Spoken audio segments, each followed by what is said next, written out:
If a man asks you what you bring to the table, you run, because that's a man that doesn't understand your value.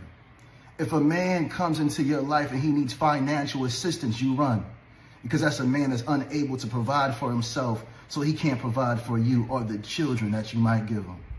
If a man's unable to love you and speak life into you and nurture you on each and every level, that's not a man, because a real man is a protector and a provider. He's a leader and a guide, and he wants you to dwell in your softness. Like, look how beautiful you are. If a man can't speak life to you like I speak life to you, or better than I speak life to you, he doesn't deserve you. If a man can't provide for you, and I'm talking about from the bottom of your feet to the top of your head, like I do, listen to me, beautiful. If he cannot provide for you, like I provide for you, or better than I provide for you, he doesn't deserve you, because he doesn't understand that you are priceless. Look how beautiful you are. You are absolutely priceless. Never let a man that come into your life and devalue your greatness. You're absolutely amazing. Look at you. You're breathtaking. Look at that mole on your lip, looking like a movie star. Never allow a man to play with you. Any man that disrespects you one time, you leave him and you never go back. You understand? Yes. Okay, my beautiful love. We gotta raise our daughters to not yearn for a man who only has money. Follow your heart. Follow a man that makes you happy to be around him. Give you peace instead of going for the money. If you start loving a man for money, when that money's gone, what do you love him for? But you don't want her to settle for a bum-ass man. Right. That's why you have to raise her to know her worth. Do you want to raise your daughters to be grown, independent women? No. Unless you want her to be single or divorced. She's supposed to be a helper, and she's supposed to be one with her husband. It says in the Bible that a son takes a wife. He leaves his mother and father and takes a wife. It says that a daughter is given in marriage. You know what that means? Her dad's still involved. My goal with my daughters was to make them strong, but not independent. What's the difference? An independent woman is not fit to be a wife. That's why they're single and divorced, or marrying guys that are less than, that they can then mother. My goal with my daughters was not to make them independent, but strong. My daughters, very strong. My wife, very strong. Strength is not a problem. Independence is. I have a question for you. Why is it that a mother, especially a single mother, will raise her sons to be providers of women, but also in the same household will raise her daughters to be independent of men? I raise my daughter to be semi-independent. When you're here raising your daughter to be fully independent, what's left for the man to do when he meets her? Imagine caring more about the possible future husband's feelings than you do about your own daughter's feelings and your own daughter's aspirations, dreams, and hopes and abilities. This is a perfect example of toxic masculinity. You're going to raise your daughter only partially so that she is dependent and needy upon a man. Yet you wouldn't do the same thing for your son. It's totally okay for you to raise your son to be fully independent and never need anybody. That's okay. It is so pathetic to me that you are more concerned about a possible future man's feelings than you are about your own daughter's feelings and your own daughter's capabilities and your own daughter's future. We should be raising both our sons and our daughters to be able to survive on their own. Because here's the thing, not everybody finds their perfect match. Not everybody finds their true love like my husband and I have found. We should be teaching both of our sons and daughters to be able to be independent, completely independent, but then also understanding and knowing that it's wonderful to have a partner and to appreciate and love that partner and to want that partner, to know the difference between needing a partner and wanting a partner. It is much more healthier to want a partner than to have that need be fulfilled by someone else. All my love. Hi friends. If you're new here, welcome. I did not expect this video to blow up the way it has. And let me just say, I love the comments. I love how many sisters in arms that I have with bald-headed and bearded fathers. And I honestly have to say the dads in the comments are cracking me up, because y'all know it. Y'all know what y'all did. Y'all know what y'all doing. And I love it. But I've gotten a lot of these, and not a lot, actually. Let me just say this. I've gotten a few of these. And it's interesting. Because, yes, does my dad do a number of things for me, and I'm extremely grateful for his presence in my life, and I love the fact that this wasn't just an opportunity to take part in a TikTok trend, but to also highlight the fact that Black fathers are present, and that the narrative that Black men don't take care of their kids, and that they're not in the household, and that they don't protect and defend their families is just simply untrue, and that there are millions of Black men out here showing up and showing out for their families, and they deserve to be celebrated. But let's not get it twisted. My daddy didn't make me a dependent, babes. And showing up and showing out for me, my daddy taught me how to be treated. My daddy taught me how to not settle. My daddy also taught me about stocks, real estate, investments, making business deals, how to defend myself, concealed carry, sports, golf. He did it all. Being bitter about the fact that myself and tens of thousands of other women out here, and even fathers, have joy and healthy and productive relationships is quite frankly asinine. And the fact that you would have the audacity and the unmitigated gall to use your fingers to type this comment, not knowing that I'm a 6-figure earner with not only 2 degrees, but currently working on the 3rd in a $750,000 education, is asinine to me.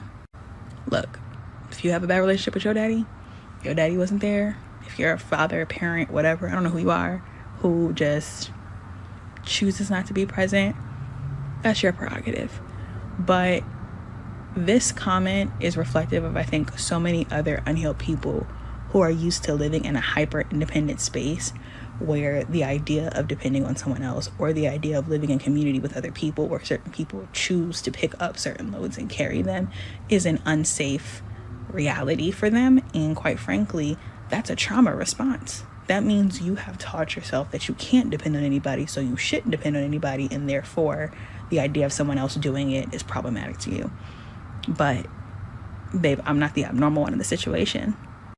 And then maybe too, you could be part of the intentionally obtuse gang who says, oh, okay, because you listed those 7 or so things that you mentioned your dad does, that means you do absolutely nothing. And that's also not true. I have been blessed to make great impact in my community and in the spaces I occupy, because I had parents, and specifically a dad, that invested in my ability to advocate for myself and promote my voice in spaces where my voice might not necessarily be as celebrated. And for that, I commend him and all of the other bald-headed and bearded daddies out here taking care of their kids and showing their daughters that they are important. I think that a lot of Black women are not raising their daughters to be wives.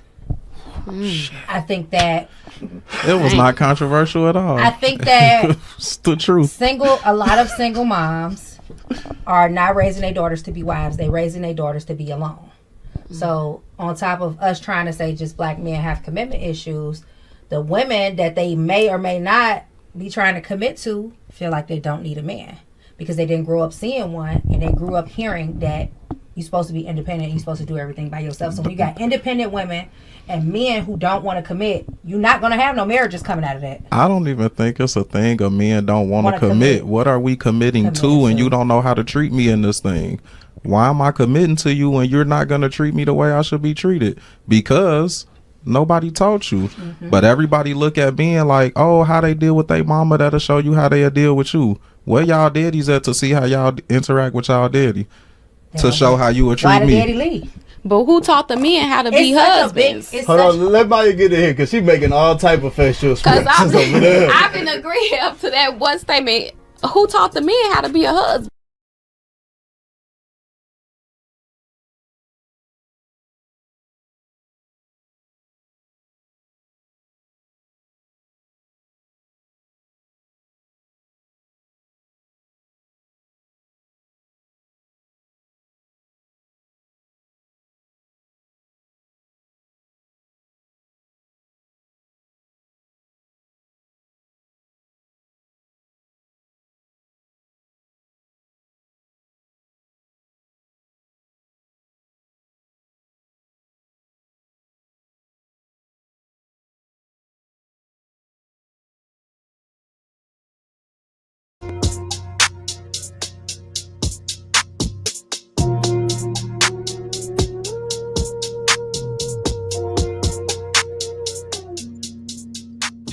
going on, family? How y'all doing? Welcome to King Talk. Let me go and introduce the crew. We got Mr. Trev Smooth, picking and choosing Will, the real Mark Days, Biz the Poet, Hink, Said, Outlaw, me, myself, Lapeef J. Welcome to King Talk. What's going on, gentlemen? What's going on? How y'all doing? What up? Good. What it do, what it do? Happy Tuesday, man. It's that time of the week. It's Tuesday, man. We got 3 more days to go until we get to Friday. Got an excellent topic ahead for you guys, man. What's going on, chat? Dory G, Family Business. Edward, what's going on? Joshua, Truvillian, how you doing? Fishing to Fit, President 48th United States. Dale Matthews, as you guys come in, hit that like button. Also, make sure you subscribe to the channel. What's going on, D Money Clean? And if you're catching us on a replay, hit that like button and also make sure you subscribe to the channel as well. Today's topic, daughters raised with strong masculine traits struggle to attract quality men. The subtopic from that is, should we be raising our daughters to depend on men? So we're going to unpack this conversation today. Very important conversation to have. I ran across this conversation, believe Said and Will was having it. Thought it'd be interesting, man. It would be interesting, especially since we're hearing that the men always complaining about the women. Well, are we contributing to it? Are we the reason as to why the women are the way they are? We're going to find out today. So let's go ahead and get this started, man. Again, hit that like button. Also, make sure you subscribe to the channel. We protect our daughters from bad men. We are also raising them to believe they never need one. Let's talk about what we're teaching and what it's costing. First question that I have for the panel is, if your daughter didn't trust men, would you blame her or the world you raised her in? If your daughter didn't trust men, would you blame her or the world you raised her in? I'm going to go ahead and start with you first, Mark. I ain't gonna lie, man. This is a kind of a tricky topic. I don't think I'm ever gonna teach my daughter to just trust men, and I'm gonna add a qualifier on there blindly, by the way. Every man is not to be trusted. Every man is not qualified to be in the same vicinity as my daughter. So the answer is no. I'm not going to teach my daughter to just trust men, and I'm not going to blame the world. What I am going to do is I'm going to instill values in her to where she has self-worth. I'm going to teach her about men, what men want and how they want to be treated. I'm going to teach her how to be respectful to her husband. If the Lord allow her to have one, that am I just going to tell her to go into the world and just be trusting men? Absolutely not. It's too much crime. It's too much wickedness. It's too many weirdos, too many strange individuals out there. And that would just be foolish to have my daughter walk into the world just because somebody has male genitalia and is a male to just trust them. That's wild work. That's diabolical. And that's setting anybody up for failure, in my opinion. All right. So you said, same question. If your daughter didn't trust men, would you blame her or the world you raised her in? Let's piggyback off of a lot of things that Mark said that I agree with. I'll say not so much the word trust, but I think the word respect is more important because it's going to be a case-by-case basis, like Mark was saying. I think that how I live my life, my 2 daughters have me, but they see how a man should be. Although I'm not perfect, they see how a man moves, how he navigates, and then they can look at the type of positive qualities that I have and see how other men are supposed to be. So I think that's pretty simple. And if the world dictates certain things, then, I mean, I guess it is what it is. I don't have much on it, so I'll pass it on. All right. What about you, Hink? Same question. If your daughter didn't trust men, would you blame her or the world you raised her in? No, I would completely blame her, but I would definitely have to question before I have to ask certain questions to her and ask her what's the reason why she feels this way. I would hope, that I was a good enough example for her so she wouldn't be thinking I'm moving and operating like that. But I'm very imperfect, so I know I've fell short a couple times in life. So that's when I need to ask her the questions and try to figure out, well, why are you taking this stance? And is it something that I did or something I can do to help you, guide you, or teach you not to move and operate like that? Because that's not going to be a successful relationship with any man if you continue to move and operate like that. So I'll leave it there. All right. Outlaw. Should we raise our daughters to depend on men? If you're trying to raise a wife, yes, to a degree. You know what I mean? But that's a different question than what you asked everybody else. You know what I'm saying? As far as if she didn't trust men, I would have to take a look at myself and the men that she's come up around to figure out why. Right? You know what I mean? Because obviously, if she doesn't, then it's something I didn't do right. You know what I mean? It's something that's giving her a reason to feel that way when I know all I've shown her was what a man should be. So that's something that I would have to look at myself and see, all right, what's going on there. But I would rather raise my daughter to be codependent, you know what I mean? So that to understand how to navigate in a healthy relationship, not necessarily just 100% dependent. But I don't want her running out here thinking that being Miss Independent is going to get her far, because that's not what I want for her or none of my daughters. And that's not what I'm raising and training them to be. We are training them to be wives, right? To be fruitful, to be wives, and to be successful. You know what I'm saying? And success could look different to other people. To me, success looks like literally continuing on what we started building. Me and my wife worked real hard to get them where they are, to do the things that we've done for them, and to keep that going. So yeah. All right, go ahead, Viz. Same question. Should we raise our daughters to depend on men?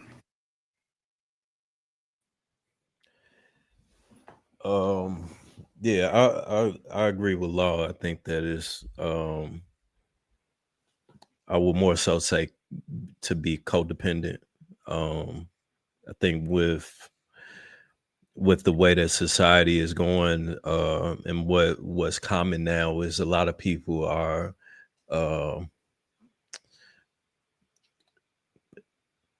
we're pushing a more isolated society, in which I think is dangerous. So to not give her the understanding of the importance of a strong society, and being able to connect with other people. I think that's the smartest route to go, especially once she becomes older. All right, Will. Should we raise our daughters to depend on men? Well, I'm in a unique situation. I have 4 daughters. I have 2 that I partially raised, and I have 2 that I'm raising, because I went through a divorce, so split custody. So those 2 I'm not raising to be wives. My youngest 2 I am raising to be wives. The feminist movement has done a number on women. It's actually done a number on guys as well, because like in the video you was playing with the countdown, the white woman was talking about how every women should be able to do everything, raise the girls the way you raise boys, and I just totally disagree with it. I think girls should depend on their husbands. At worst case scenario, be interdependent. The problem we have is a vetting process.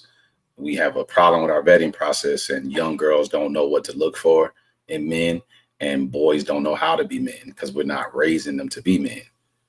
We're raising them primarily in our community to be athletes and entertainers. That's what we typically raise boys to do. So yes, I'm going to raise my youngest daughters to depend on their man, and I'm raising my oldest 2 daughters to be interdependent. Okay. Go ahead, Trev. Should we raise our daughters to depend on men? Yeah, so I'm pretty much with Will on that one. I would not so encourage codependency, which is over reliance on another person, whereas interdependent would be more so you can stand on your own, but you understand the value of that partner.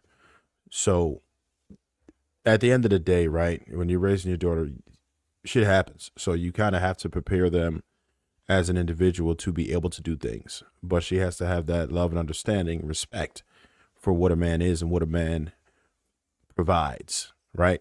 So if you are concerned that your daughter is not going to find that match, like they were explaining in the video, then you just might be doing something wrong, though, right? If that's your expectation, you should be raising your daughter to be a wife. You should be raising her to line up with a suitable man. Of course, there's always vetting, but you have to find someone who's going to appreciate what it is that you bring to the table, and there isn't any like right single way to do it, right? The main thing is that you have a balance and neither person is overwhelmed. I'll leave it there. All right, Mark, coming to you. Can we say don't depend on the man and still expect her to build a healthy relationship later? Can we say don't depend on a man and still expect her to build a healthy relationship later? The answer to that is no. We have to be able to define dependency and there needs to be specificity when you're using this type of terminology. And as a man and as a father, you need to be able to relay that in an articulable manner to where she can understand it fully, make it palatable, break it down, and make sure she can understand it.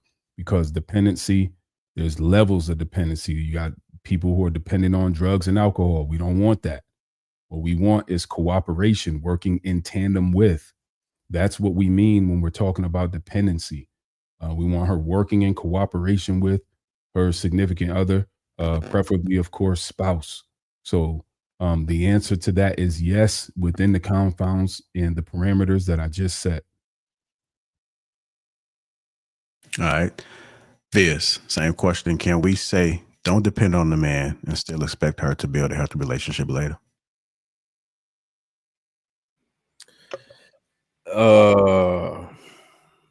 Don't depend on the man and expect for her to.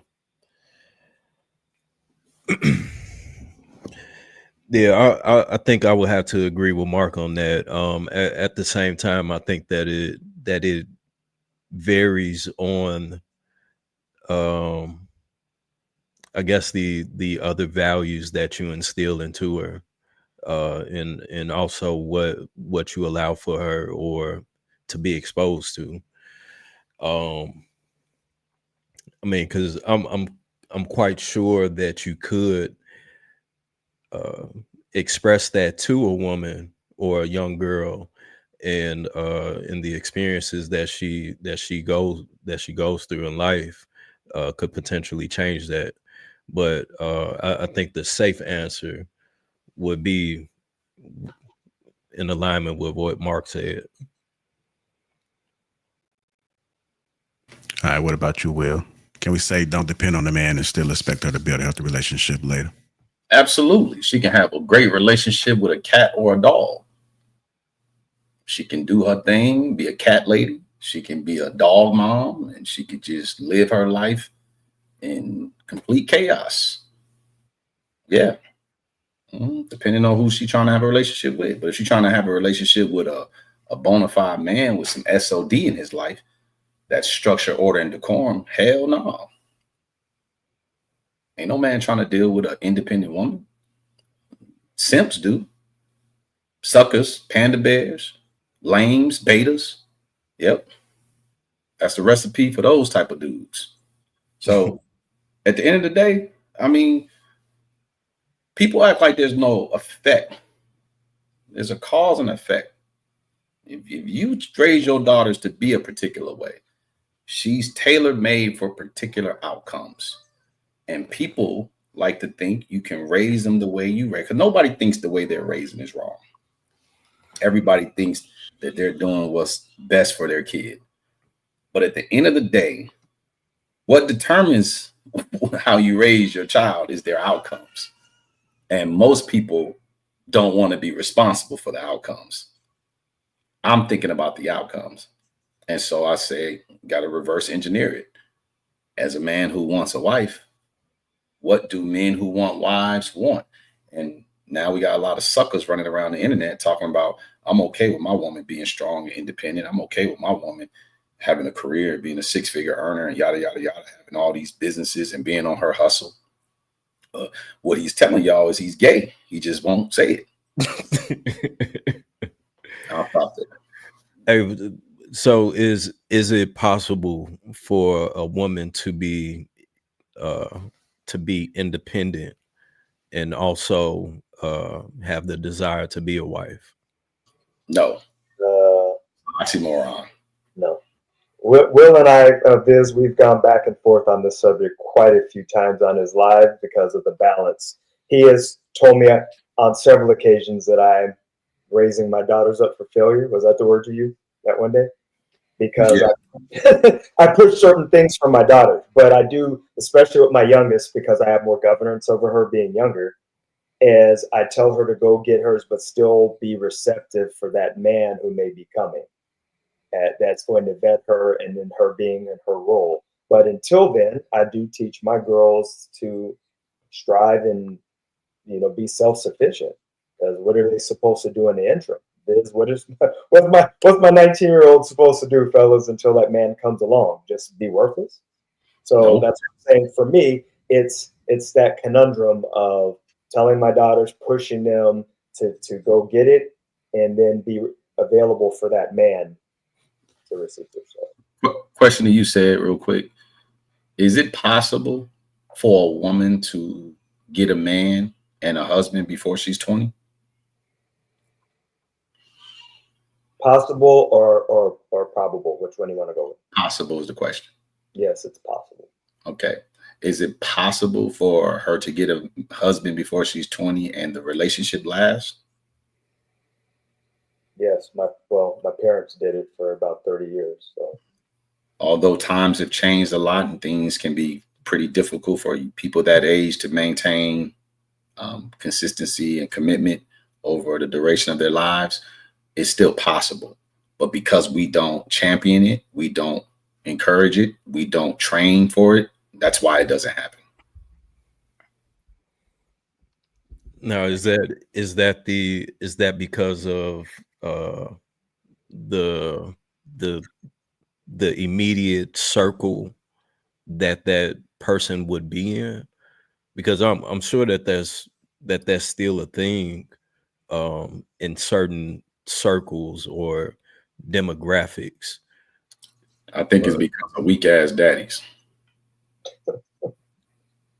What that couples would get married early and have a lasting relationship? No, I don't care if you get married. I mean, y'all push marriage. I don't, and I don't discourage people from getting married. If they want to get married, kudos, do your thing. But because we don't prioritize a young lady getting with a man like out of high school, we prioritize her to delay that process. Hey, go to college. Well, going to college is usually the enemy of getting a husband for Black women. You push your daughter to college, she probably not gonna get a husband. Let me ask you a question, Will. Is it the enemy because of the way women begin to behave after they have accolades and a high earning salary, or is it the enemy because it's just the enemy? Because there has to be a reason behind it. Many times the reason why men don't really appreciate that, because we don't care about your degrees and money. I think we all agree about that. And I think that sometimes women kind of begin to look down on men, especially if he's less educated and less earning than she is. And she kind of weaponizes her education and her earnings to a degree, not all women, but some. So, I mean, is being educated really the enemy, or is it some women's behavior upon matriculation? Well, I'm gonna tell you like this, and then maybe we gotta let them circle the room, because I think we don't want to derail it too much with other brothers' answer. High schools across America and colleges and universities across America are pretty much liberal. They're democratic. So when kids, after 4 years of high school and then 4 years of most colleges, feminism is already fully embedded in them. Whether they want to acknowledge it or not, whether they think it's present or not, it's there. And the liberals dominate the education system. And if you've been indoctrinated for damn near a decade, and then you've been encouraged for almost a decade to have a career, there's no room for a husband unless he's of a particular ilk. And 99% of women ain't cut for that type of dude. So that's just the bottom line. So, Will, let me ask you this. Statistically, people who graduate college are more likely to become married, right? All the other races, or most of the other races, have figured it out somehow to not get married, right? There's the saying where you find your husband in college, right? Ring before spring and all that. So would you say that it's just the way that the value system is throughout the family? Maybe they grew up in a single parent household or something else. I don't think it's the college itself, because like I said, people who graduate college are more likely to become married. So it's got to be something else that we're doing wrong. Well, you got to understand, pretty much half of the country is Republican and pretty much half the country is Democratic, right? So you're going to have high numbers, and I'm pretty sure the numbers of couples that are getting married are going to be far more on the conservative side than they are on the liberal side. It's just the way our country is set up. And yes, I blame colleges, I blame high schools, and I blame the Black community, because when you look at those statistics, it ain't gonna be us that's contributing to the successful marriages or just people getting married. It's going to be people who ain't us. And the more educated our women are, the less likely they're willing to submit to anyone that's not paying them. So you put that woman. You said that. I'm glad you said that. And the reason why is because that circles, and I'm sorry, JR, I'm gonna be quiet so we can move on, but that circles back to exactly why I asked you that question. It's because in our community, we pedestalize, Black women in particular, pedestalize education and earning more. And they equate that to being more valuable on the sexual marketplace. And that is a horrible conflation and a terrible misnomer and just a terrible misunderstanding. And in other cultures, while feminist ideals align with that, but in other cultures, they have figured out that we just going to school and trying to get some money so we can get a house and we can raise our kids and whatever it is. But for some reason in our community, Black women have been using education and earning potential as a weapon against the Black man and using it as a reason to not submit. Now, if we can change the mindset surrounding education and money and embed into the mind of our young queens that's coming out of our households that, hey, real men don't care about your money and education. I'm telling you to do this so you'll be able to take care of yourself.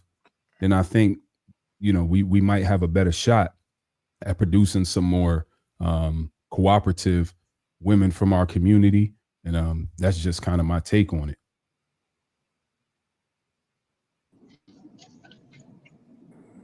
Peace to the panel. What up? What up? What's up, man? What's up? Nope. So, what you want to take it back to caveman days when they're barefoot and pregnant? So, what's the rub? I don't know who that's for or why you said that, but who that's for, Kenny? Who are you talking to? That's a generalization on the statements that I hear coming around as for women conforming to a certain structure, right? So now, what's the rub? How far back do we push them if they don't have the mental capacity to still follow the hierarchy? Well, since that question is me, go ahead. I thought you were done. No, I'm done. That was a question. since that question is to me, is not to the panel because ain't nobody else made that statement but me. So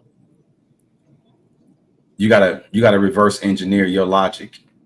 I don't know what your logic is because you haven't shared it yet, but if you reverse engineer your logic, at first it sounds like you're in opposition to my logic. That's just how I'm taking it. I don't know if you are, but that's how I'm taking it.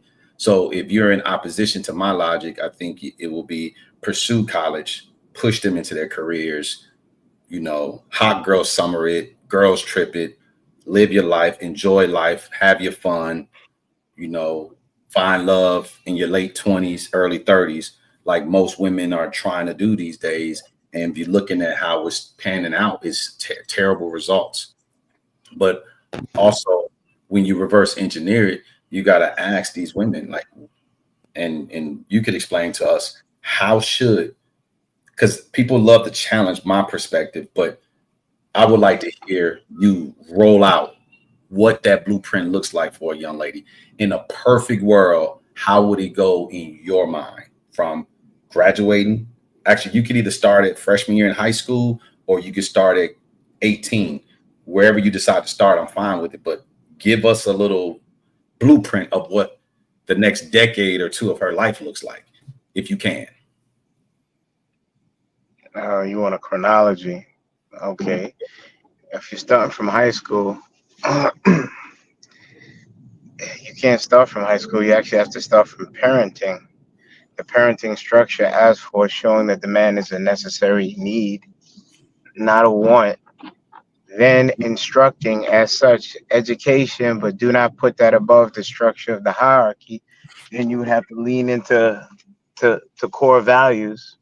Most of us subscribe to biblical God, man, woman, child, and instill to that young lady that's budding into a woman that she still has to hold these tenets and stop indulging in, oh, I don't need a man, and that kind of stigma that's placed within this society.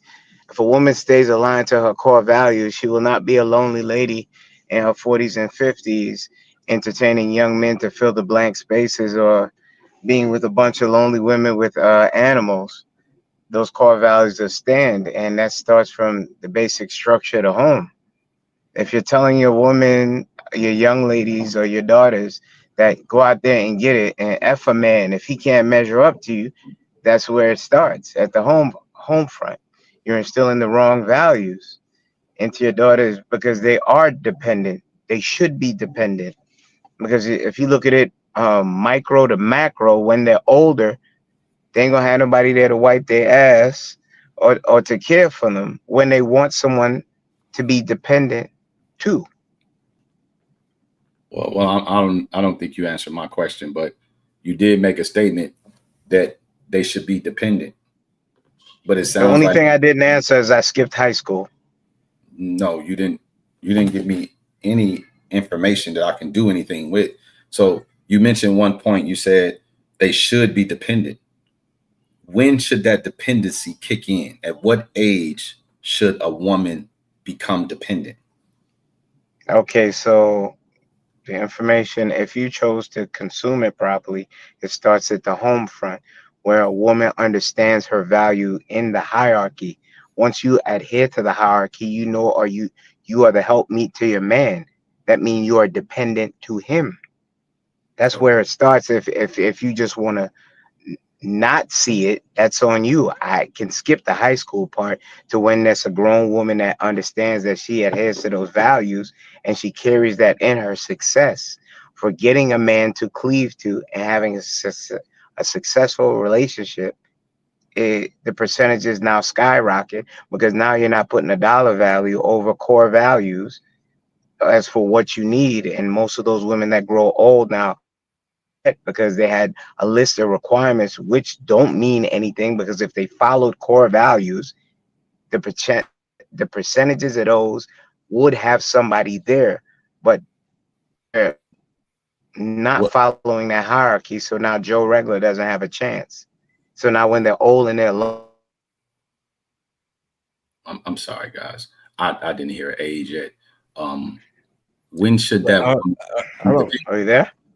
I don't think that there's necessarily an age where she shouldn't be dependent anymore, because up until the point where she finds a husband, she should be dependent on the father.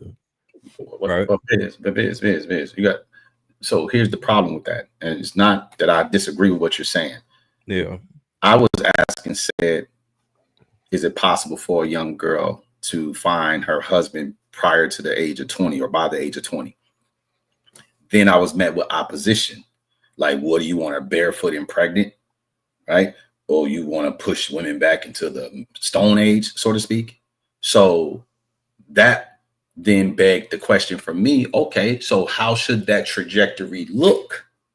That was not explained. But in the attempt to explain it, he said she should be dependent. I'm like, okay, well, if she's not getting married young, she's going to develop independence, because if you're uncovered as a woman, even if your father, if you don't live at your father's house, if you have your own place, it is impossible for you not to develop independence. It's impossible. So if she's foregoing the relationship, pushing it off to later years, I don't know what later years could be. It could be 25, 27, 30, 40, what, I don't know. But it's not going to be priority number one. So therefore, independence will set in. It cannot not set in, because you have to take care of yourself. When we start talking about being self-sufficient, which is cool, we all want our daughters to be self-sufficient, but along with that develops independence. You can't separate the two. So if you're going to forego the relationship early on, she's going to then become independent. How do you then get an independent person to become dependent? Well, I don't think a young lady could be independent when she's being taken care of by her family. Well, that's why I said she got to still live at home. She just lied to herself. If she won't call herself independent, but she's living with a mother and a father, still being raised.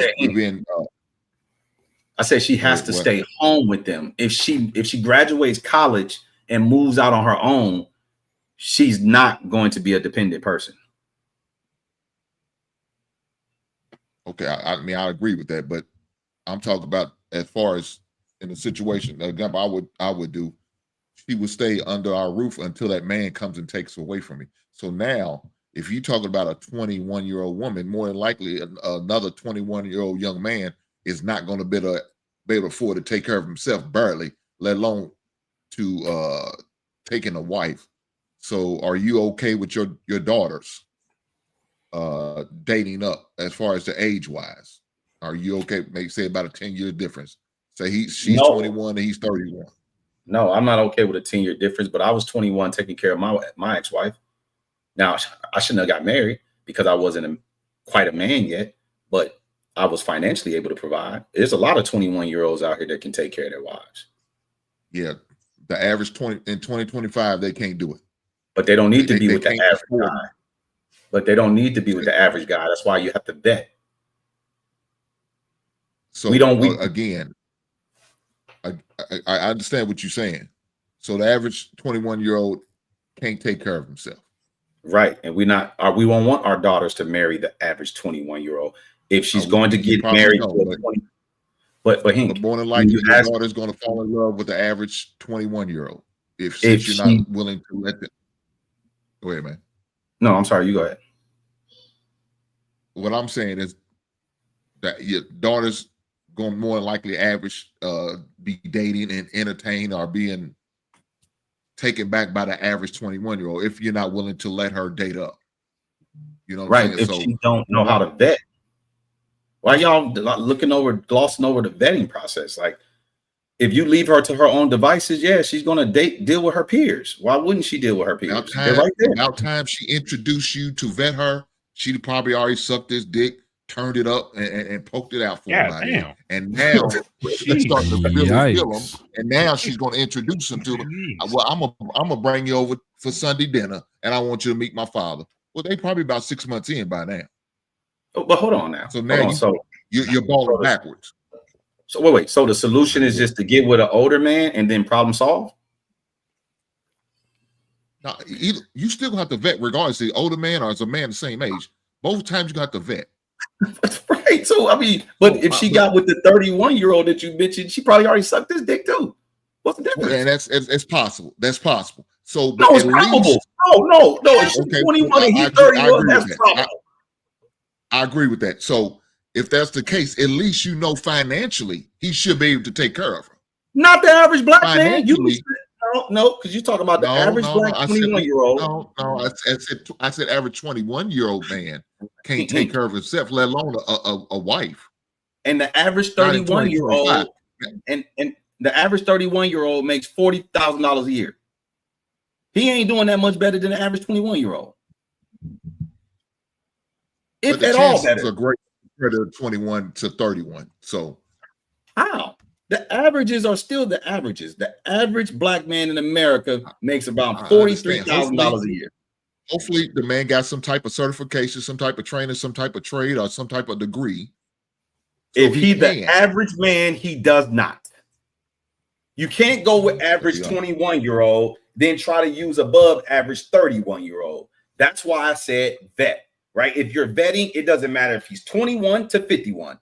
If you're vetting him, you rule out the guys who are average or below. If she's young like that, right? If she's 18, 19, 20, 21, she qualifies with her youth alone.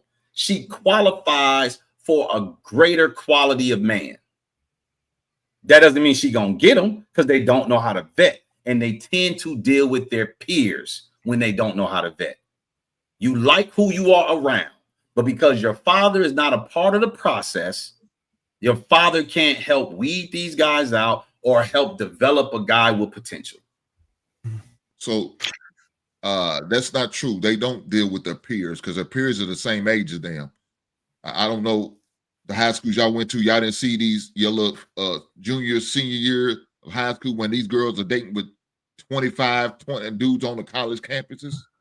Yeah, that's not their peers. So if they hold tight. Let me get these super chats real quick, and then we'll get back to it. AP Accountability Partner $20 says, "Gentlemen, you are the example. Your daughter will see what you do, and look for that if you are in a healthy relationship with her and her mom. Hopefully, y'all are married. You are the example." AP again, $5 says, "Perfect cooperation, but are you the example with her mom of what it looks like?" Silver Fox, this is appreciate you, man. You're on the panel. 1999 says, "Salute to the panel." AP again, $20 says, "Good evening, everyone. You are the example.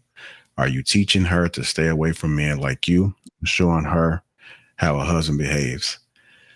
That's what will determine all of this." AP Accountability Partner $10 says, "You're supposed to be an active participant in her life so you can teach her how to be a functional adult while exemplifying what a husband is. That will dictate how she chooses a mate if she does." Ikene, $5 says, "A single woman should never live outside her parents' house. Allowing your daughters to go and live in college is where they form independence. Bad idea." I want to thank everybody that has contributed. Shout out to the sponsors so far.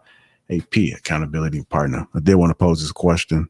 Why do fathers warn daughters about men, then get mad when she becomes too independent? Why do fathers warn daughters about men, then get mad when she becomes too independent? I mean, I don't really know when they say warn them about men. It's not all men, it's just the right type of man. You know what I'm saying? Just like, you tell your sons to avoid the wrong type of woman. It's not about, men in general. You know what I'm saying? That's something they might hear from they aunties that ain't had no man and so on and so forth. But as a real man, teaching your daughters what to look for, you obviously want them to look for a man that hopefully looks like you, right? You know what I'm saying? Whether that's physically or even by the things that you do. You know what I'm saying? So yeah, I wouldn't say, "Oh man, that sounds crazy." All right. Anybody else want to answer that one? Why do fathers, what can we say? Yeah, no, wrong one. Why do fathers warn daughters about men, then get mad when she becomes too independent? You got a bunch of weak ass men complaining about men all day to their daughters. I think it's very simple, but we complicate it because girls like boys, plain and simple. They like boys. You should encourage your daughters to like boys. Like, hey, like them. I understand you like them, but let me teach you what liking a boy is all about. We don't want to teach our daughters what liking boys is about. We don't want to teach our daughters, hey, you like that boy? What are you willing to do for that boy? How you gonna add value to him? We don't want to teach our daughters that. We just want to teach our daughters that a boy is supposed to be doing something for her. So they become quote unquote little princesses that ain't worth shit. All they worth is box. That's all they got to offer. That's the only thing we teach them to protect. Hey, well, I'm sorry. We also teach them. I used to tell people this years ago.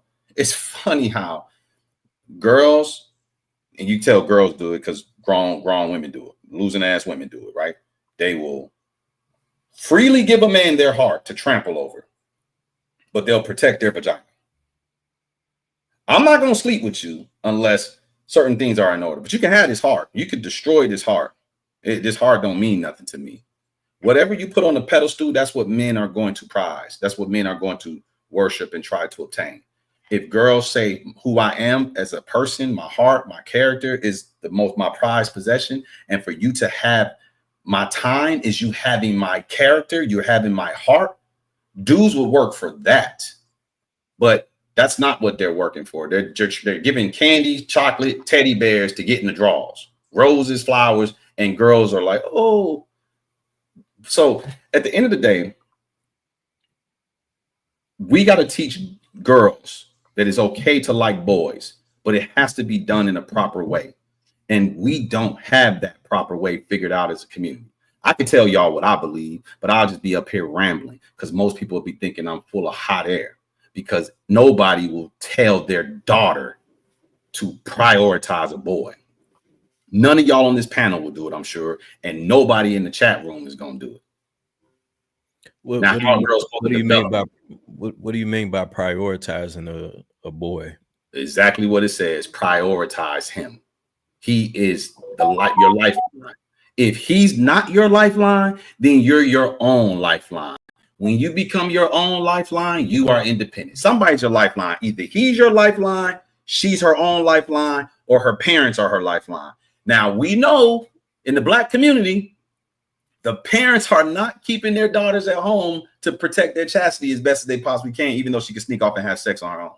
So if the parents aren't her lifeline, we don't teach her that a boy is her lifeline. So then who else is her lifeline but when herself? Is she supposed to be prioritizing before? Say that again? When is she supposed to be prioritizing this boy before he comes along? Like making everything about trying to find a man, or should she be focusing on being self-sufficient until that man comes along and then she prioritizes it? That's the $1 million question. And because it's so delicate, it's like if you even approach the topic of she should be prioritizing him before she's ready for marriage, is looked at as blasphemy. So how do you really answer that? The longer you wait, the harder it is to get it back. So what do y'all think the magic age is? 25? No. Oh, young girls should be groomed. Now you have my full attention. Should be groomed from young to prioritize that thing that should be part of that structure. Now let me see if it's consumable to your ears. You groom them, but you groom them so that they can grow knowing that they don't want to be these women out here that say that they don't need any man, but also we all know how to multitask. We all can gain a skill, gain a career, and still understand how to spin a pot and turn a dumpling, and know how to treat a man so that I could be inviting so I could get chose. That's the common part. That's the common part that's missing here. You want to put yourself in the line of being chose, not putting your requirements before the hierarchy and the thing that you actually want. I could prove to you that's not true, sir. It sounds good. And I'm consumed it, just so you know. I listen to you very well. If that is the case, I'm gonna ask you a couple questions real quick. And in your lifetime, right? 50 plus years on this planet. How many women have you met that has done what you just described? What do you mean prioritize putting their daughters in positions? You just said it. Whatever you just said. How many women have you met in your? You just said it, bro. I'm asking you about what you said. literally Now, here's the thing that I'm gonna hold you to.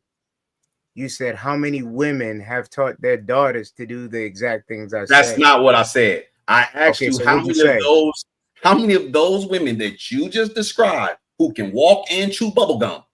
How many of those women have you met in your life? A bunch. Oh, you met a bunch of them. I met a bunch. And you chose not to pluck one of them off the tree. Okay, now you're making it to me. I am. I'm talking to you. So let's dance. Why would I make it about somebody else? You said so let's it. I'm dance. testing your logic So let's dance. I've made horrible choices. The dance is over. The two left feet, bro. So the dance is over. Committed? SOD. Could you take 120 seconds and take a breath? Okay, so in my lifetime, if I speak for me, because I see what you're trying to do, put me on a chopping block. So here, I am here.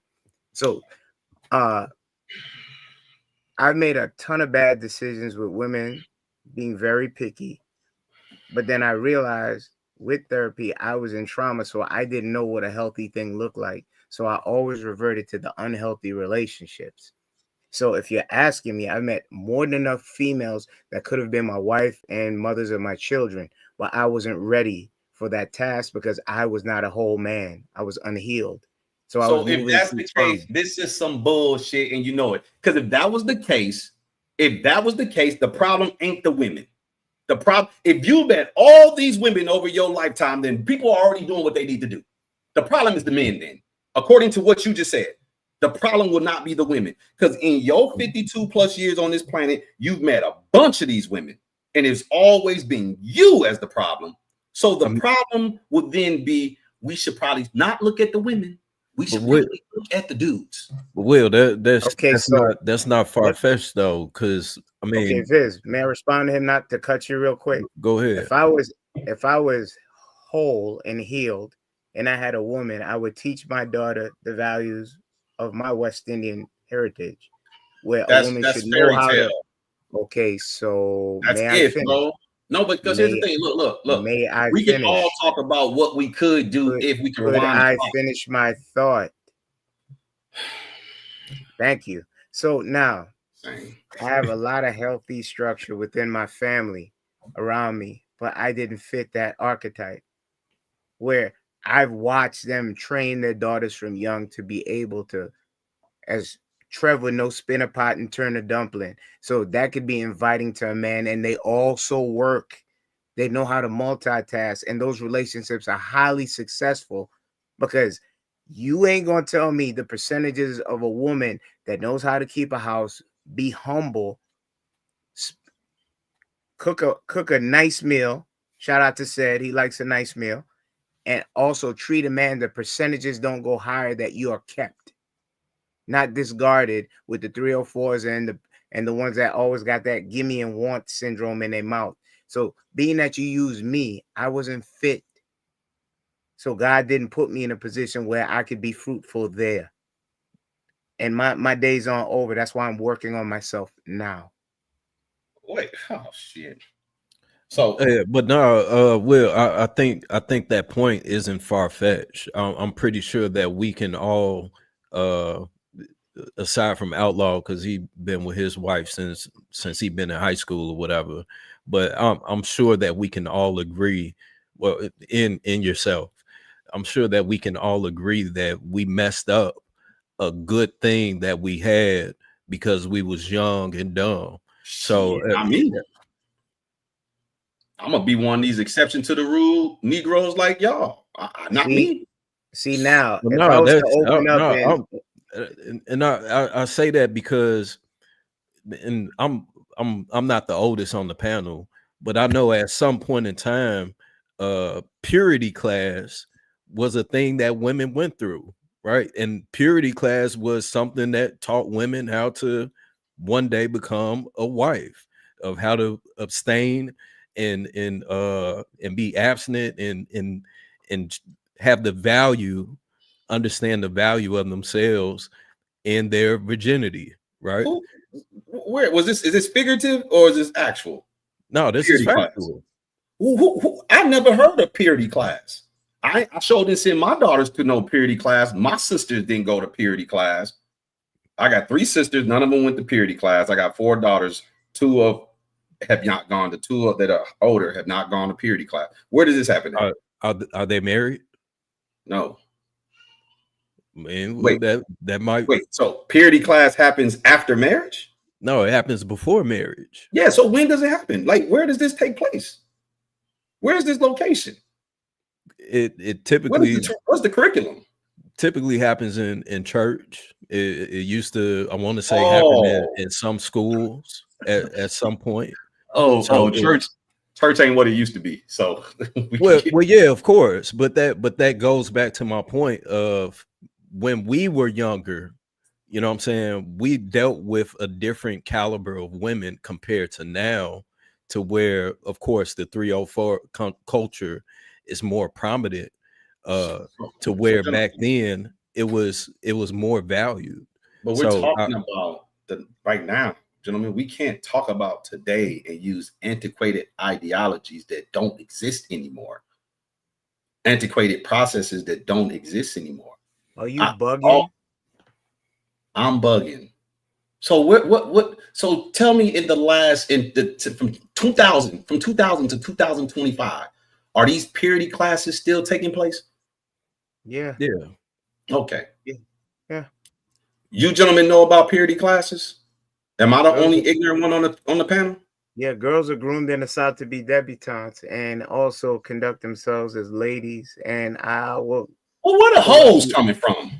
Okay. Okay, so here's where you fell on your Kenny. face. You said there is none. So that means you said 100%. So we're using percentages. So now you just painted with a broad brush that there are no structures within our societies that teach young women to grow up to young ladies to grow up to grown women. You wish to challenge that? We could put 100 push-ups on it.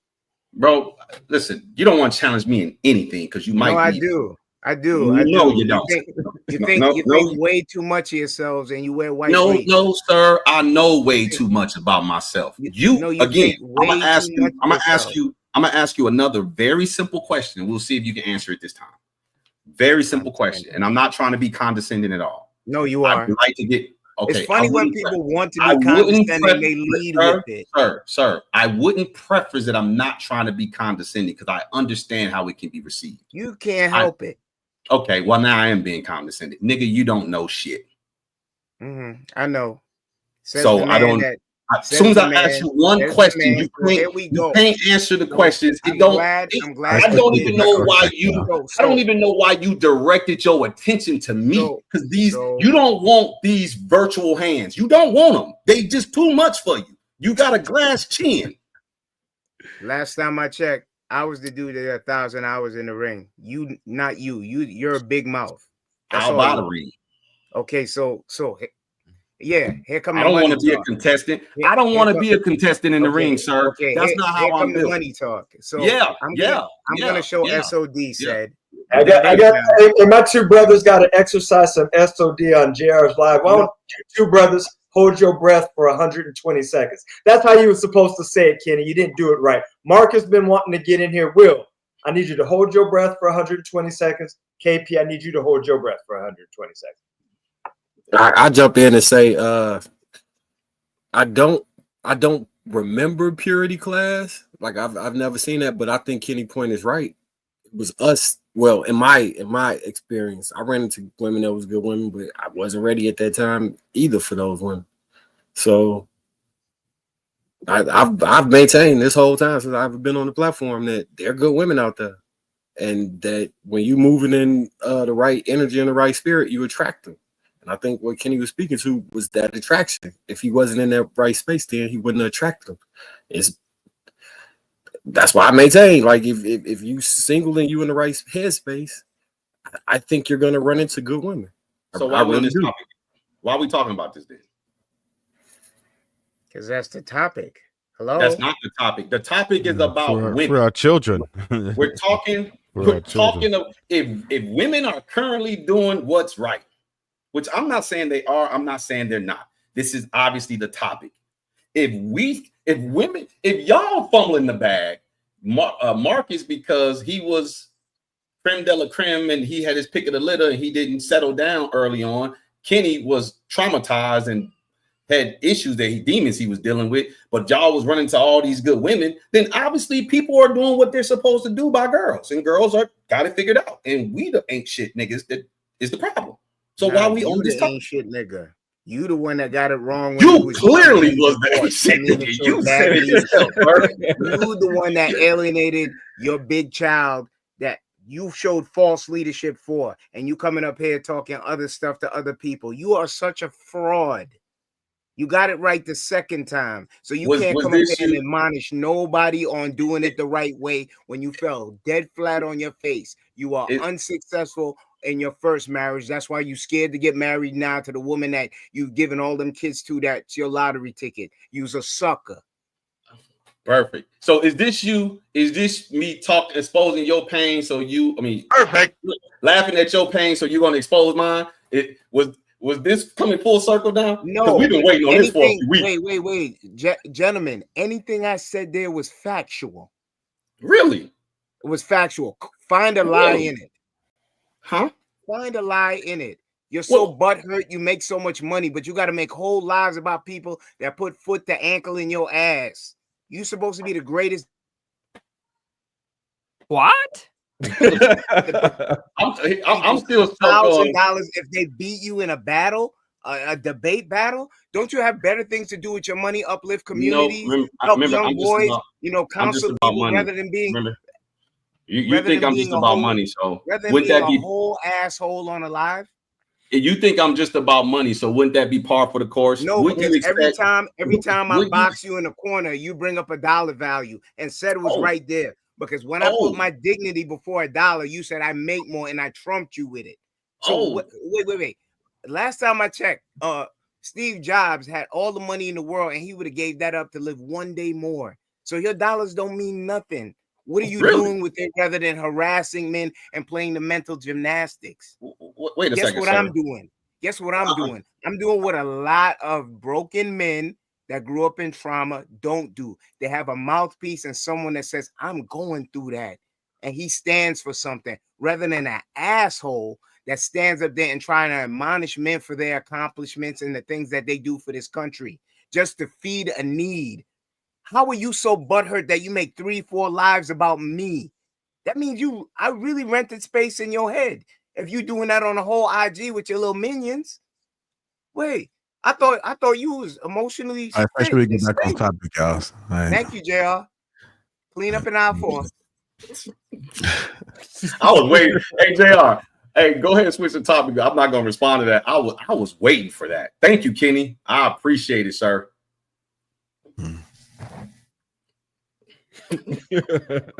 So it'd be like walking into grenades and landmines when you don't know what's going on. This dude, the dude said clean up and out. Clean up and out.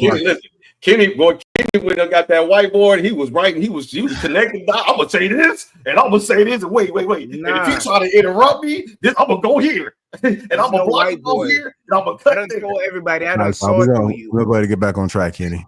Yes, sir. And White, since you here, I'm gonna ask you this question before we get to the next one. So, should we raise our daughters to depend on men? I think for them to be interdependent, because there's no guarantee that she's gonna find a man that's perfect for her at the right age. At the ideal age, you would want 18, 19, 20. So they need to be able to exist without a man. But ideally, you want to raise them where they see the value in having that counterpart, so they don't function through life, with their wall up to the point where they isolate themselves. So, like with my daughter, it's very clear that they're gonna want to be married and want to have husbands. I've never, like I said, we never pushed that on them, but they tell me, Daddy, I'm gonna get married. Daddy, I'm gonna have 5 kids. This is my 5-year-old and my 3-year-old. They walk around the house with the babies, and like my grandfather used to always say, boys should have pockets on their pants and the girls should be in skirts. And my daughters, without me pushing that on them, have adopted that. Like that's how they want to move through life at this stage and point. And I think that's a value to them, seeing the value in their mother and understanding the role their father played and loving both of us equally. So when you model that example, I think it creates a need for them to emulate that. And my daughters, in my opinion, have they in every way feel that their father is going to stand in the gaps and stand in between whatever in the world comes their way. I truly feel they feel that way. They feel safe around me. So they with needing a man, because the man steps right into that role, will operate in that same way. I can see the innocence and femininity in my children, and then I could kind of see the girls that my daughter may have not be friends with at this point kind of come from a home where they don't see the value in men. And I think they view that as a weakness on my daughters, but really it's their strength. You seeing this in the 5 and 3-year-old? Yeah. One of the little girls got a cell phone and she kind of flip it at the mouth. She called my daughter ugly the other day. I'm like, baby, don't worry about it. It's kind of hard to see that in the 3-year-old, 5-year-old. Marcus. My 5-year-old, not my 3-year-old. She's not in school yet. But if I bring him in here, well, they sleep. Oh, but she might be sweet. She might be a sweet little angel. Yeah, I wouldn't question that her innocence is pure, loving, but yeah. And they operate like their mom, because their mom like that. She's untainted from the bullshit of the world. So when I be speaking about her, it's because she moves in like a pure feminine essence where other women might look at her and say, oh, you're a pick me because you act this way. So that same energy that she would get from a adult woman, I could kind of see that in my daughters right now with the women with the older women and their daughters who are being raised from what it appears to be different. Like you never see a father come pick them up. The parent teacher conference, the father isn't around. The girls' mouths, they view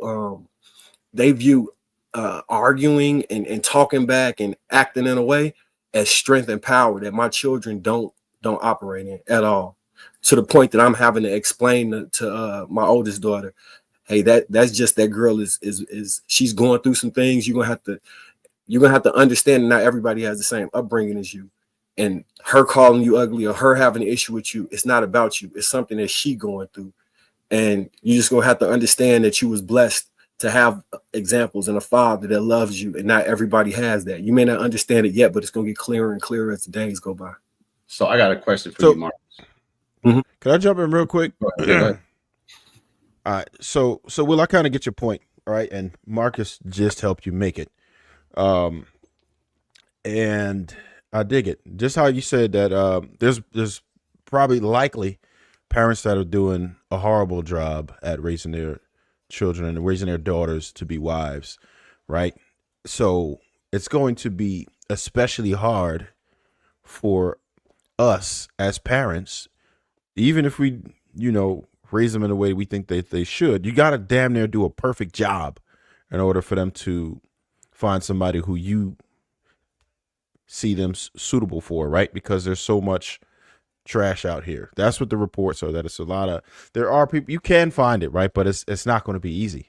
There's a lot more bullshit out there than there are sensible companions, right? There's a lot more people who are, with the feminist movement, and, you got dudes that's just not doing a thing, that there's more video games going on. There's less exercising going on. Our testosterone levels are at a record low as men. They're saying that 16-year-olds have the level of testosterone as a 60-year-old right now. Like, what the hell are we doing?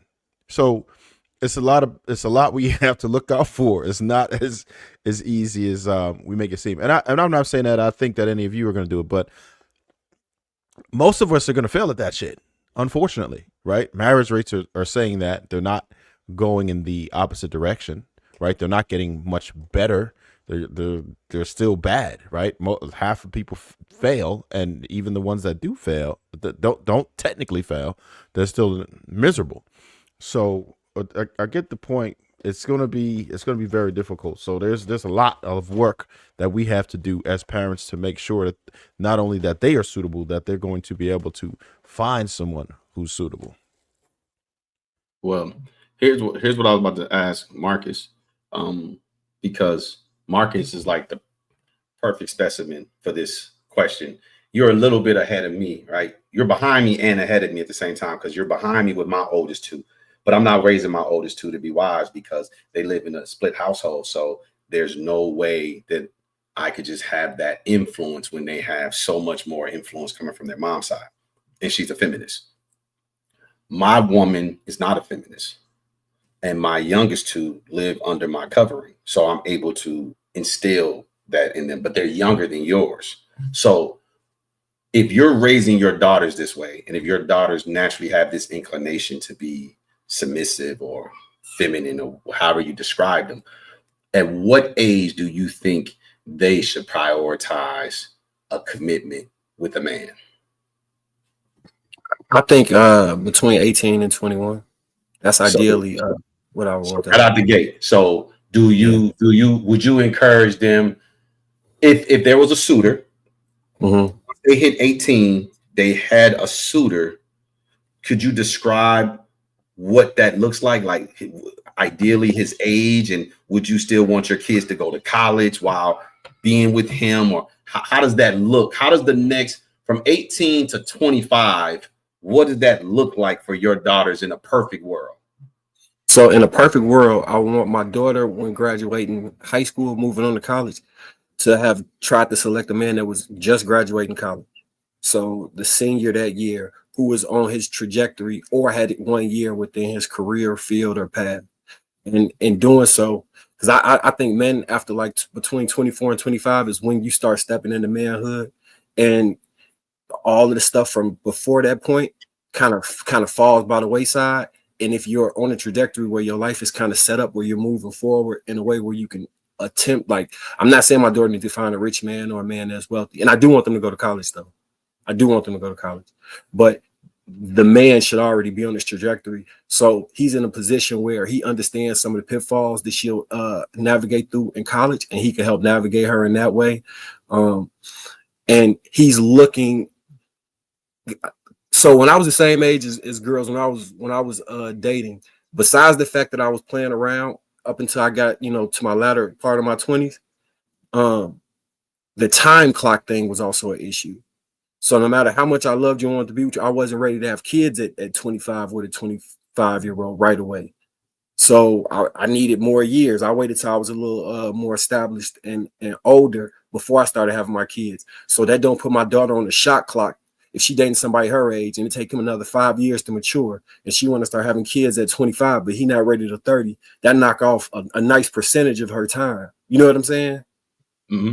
I like your response with 18 getting them guy. I mean, I would tweak it a little bit as far as my liking, right? But I think yours is solid enough. You got a young man who's finished his maturation process, so to speak, with education, and now he's stepping into the world to make his living, and hopefully he can earn enough money where she doesn't have to work and she can focus on school full time, and then she can go to school. But if she doesn't now you okay with age gap dating then? No, I never said I had a problem with age gap. I said 10 years. I don't want my daughter to be 21 with a 31-year-old. I was trying to explain that, but then it just got chaotic. I don't have a problem. I think girls should date older guys because that's the only way you're going to get that maturity for the most part. I would not recommend girls dating and marrying a 21-year-old if she's 21. It can happen though. It's possible, but you will have to vet. That's why I said the vetting process is extremely important.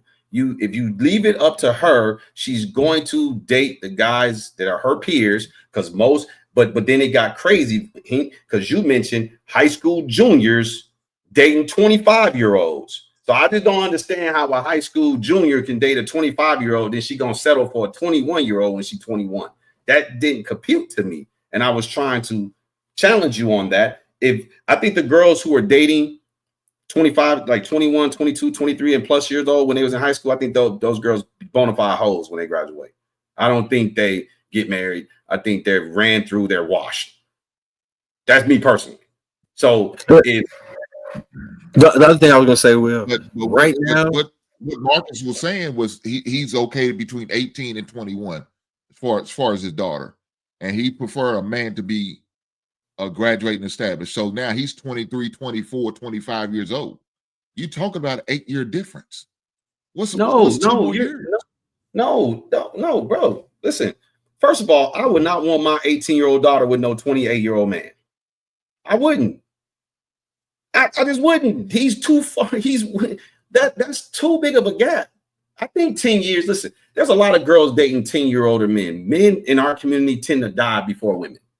We died about 7 to 10 years earlier than the average woman. The average man dies sooner than the average woman.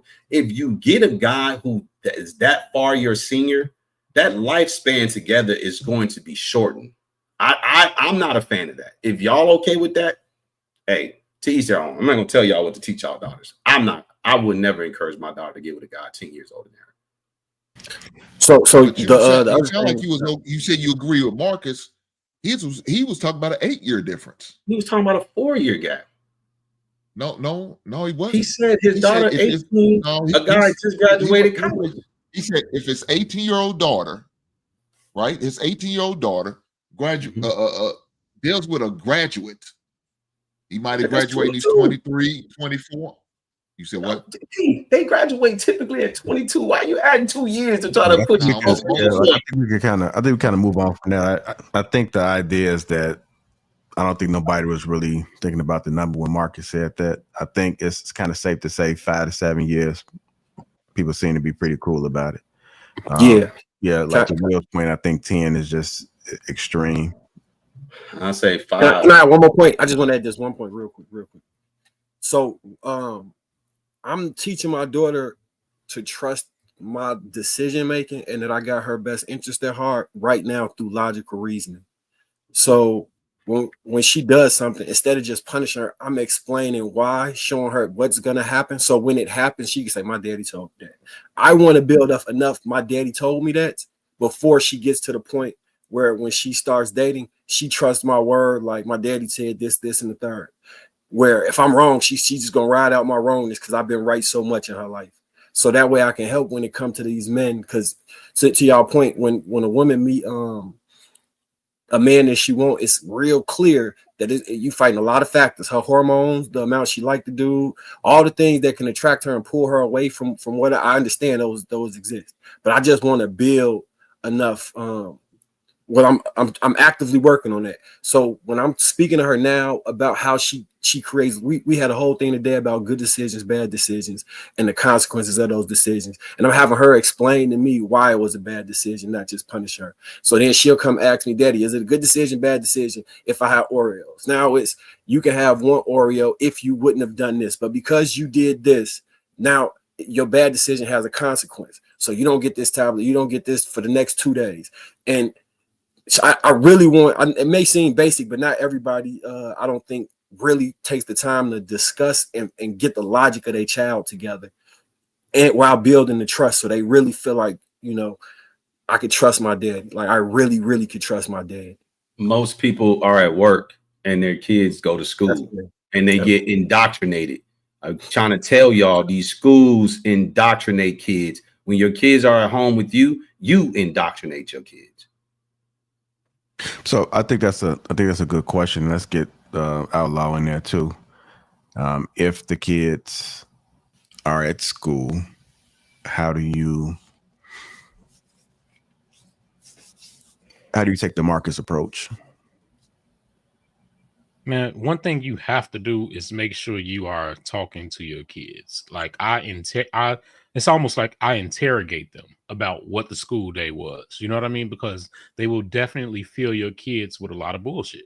You know what I'm saying? A lot of things that we don't disagree, that we don't agree with within the house, right? So, I make sure I talk a lot. right? And they understand where daddy is coming from, what we believe in this household, what is right, what is wrong, and we show them that way, because we have no idea some of the things that they're being taught in these schools.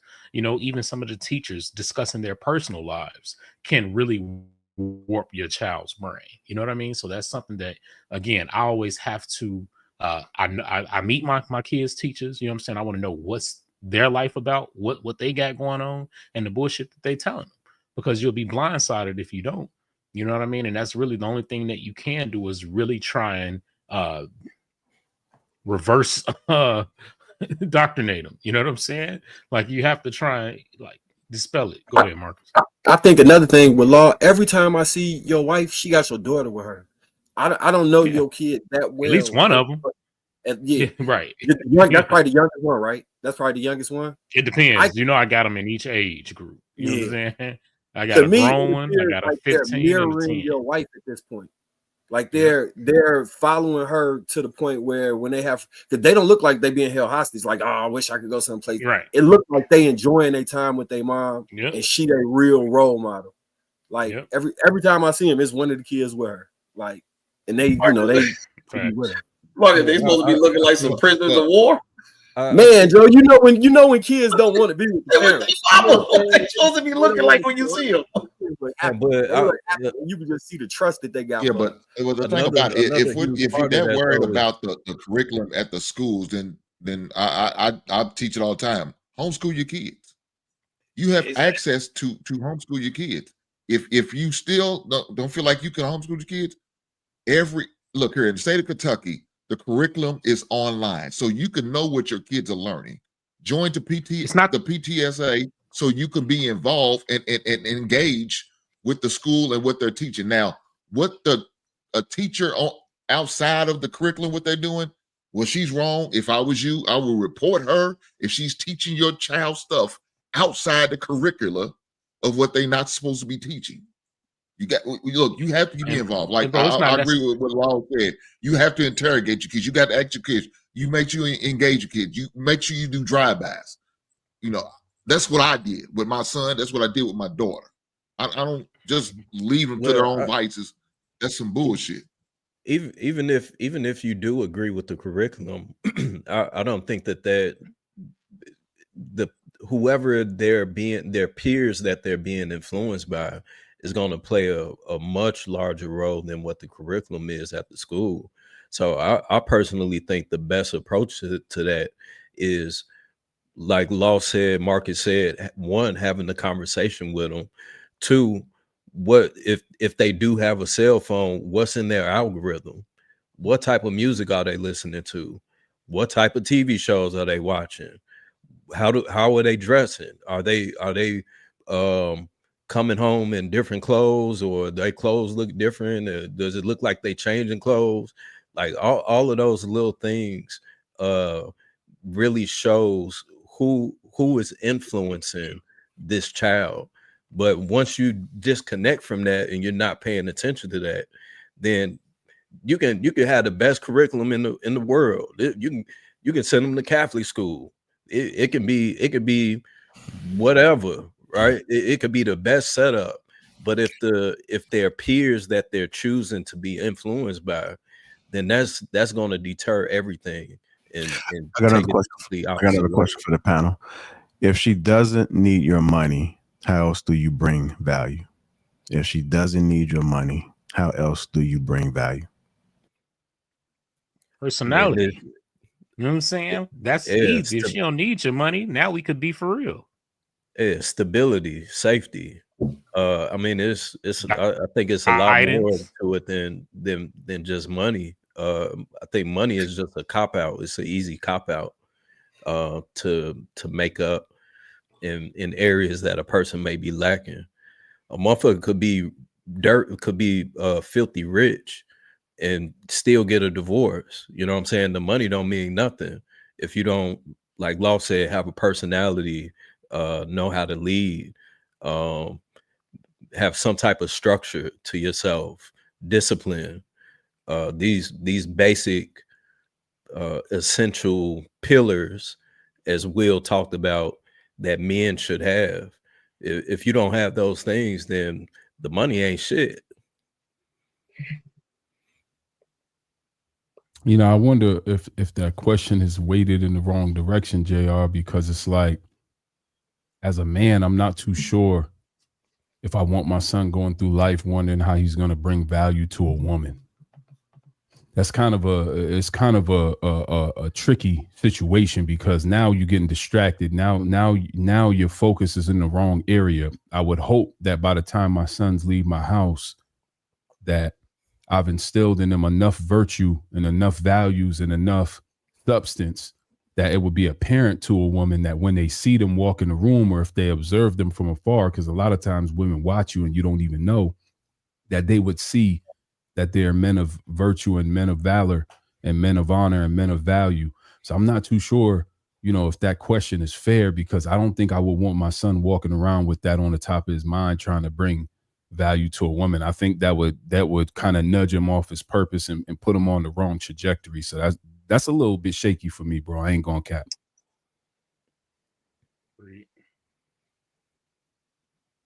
All right, go ahead, say it. So it's all dependent on what the woman wants, right? We can look at, if a woman doesn't care about money, it doesn't matter, like Biz is saying, how much money you got. It's going to be what role you can fulfill in her. That's the value that all of us will bring to our women, or whatever, or what they're missing, and the things that we can actually fulfill. So if a woman is seeking a man who is a high earner, then she's going to find value in men who make a lot of money. If she's looking for a man that can give her stability or comfort, or those type of things, that type of man is the type of man that she's going to seek value in. So, go ahead, KP.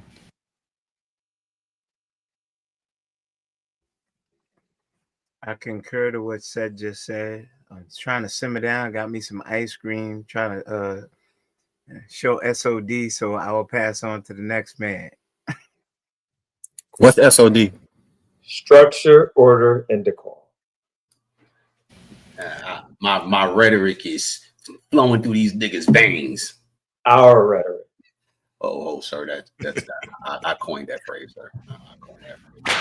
So simmer down. Hey, no, it's real easy, JR. I disagree with these brothers respectfully. I think that when you take money off the table, which is a strong draw to most people in general, men or women, right? Money is enticing. It's good when money's taken off the table, because then you get to the essence of a person and you focus on what I would think would be the love languages. If a woman's love language is quality time and you give her that, you will be adding value to her life. If her love language is acts of service and you perform that, you'll be adding value to her life. You can use personality, you can use depending on the woman, what she needs, that stuff works. But I think most people fail to focus on like a love language, because if your personality is flawed, you can still add value. If your money is low, you can still add value if you figure out what fills her tank. And I know it's easier, it's vague just to say that depends on the type of woman. I think we got to get a little bit more specific with it so that we can have actual talking points that we can build on, because we can always whitewash things with it depends on the guy, it depends on the woman. Not that those are wrong answers. I think it's just not enough meat for people to really figure out what it is we're talking about. Wait a goddamn minute. Didn't we just say that? And yeah, we just did that, Will. You just agreed with shit and you're agreeing with what we said. You ain't making no sense. So what'd you say? Repeat what you said? The love language is essentially making the woman, or having the woman feel safe. That's not a love language. You say what? That's not a love language. Your whatever your love language is essentially what you feel safety in. That's where you find safety and comfort. But that would be so if your love language is quality time, then you spend quality time with that woman in order for her to feel seen, safe. No, it's not true. That's not true. How is that not true? What is it? Safety. Don't bite the carrot. He always wants to be the antagonist. You made very valid points right there, and he has to find a flaw in it. I'll go back to eating my ice cream. No, it's good. I think having a conversation. he's just So he's just miscategorizing one of them, because I think you would agree, Will, that protection is an act of service, right? I would. No. Why would you disagree? Because protection is not something that you can show her to feel. A woman's love language ain't protection.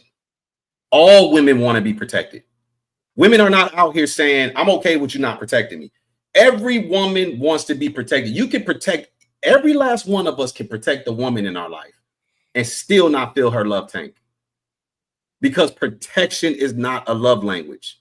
I'm pretty sure that most of the women that's been in all of our lives throughout our entire lives probably felt that we would protect her in the time of need. I can't imagine anybody on this panel dealing with a woman that's walking around thinking that we wouldn't protect her if and they still left us. Let me ask you a question. Let me ask you a question, right? Protection, though. I just want to ask him a question. I apologize, gentlemen. I want to ask him this question. If I'm a celebrity and I'm rolling with a pack of security, is that not executive protection? Are they not providing a service to me to make me feel protected? Yeah, but they ain't gonna feel your love language. They ain't gonna feel your love tank at all. Listen to me. If protection is an act of service, you don't protect people that you don't feel obligated to.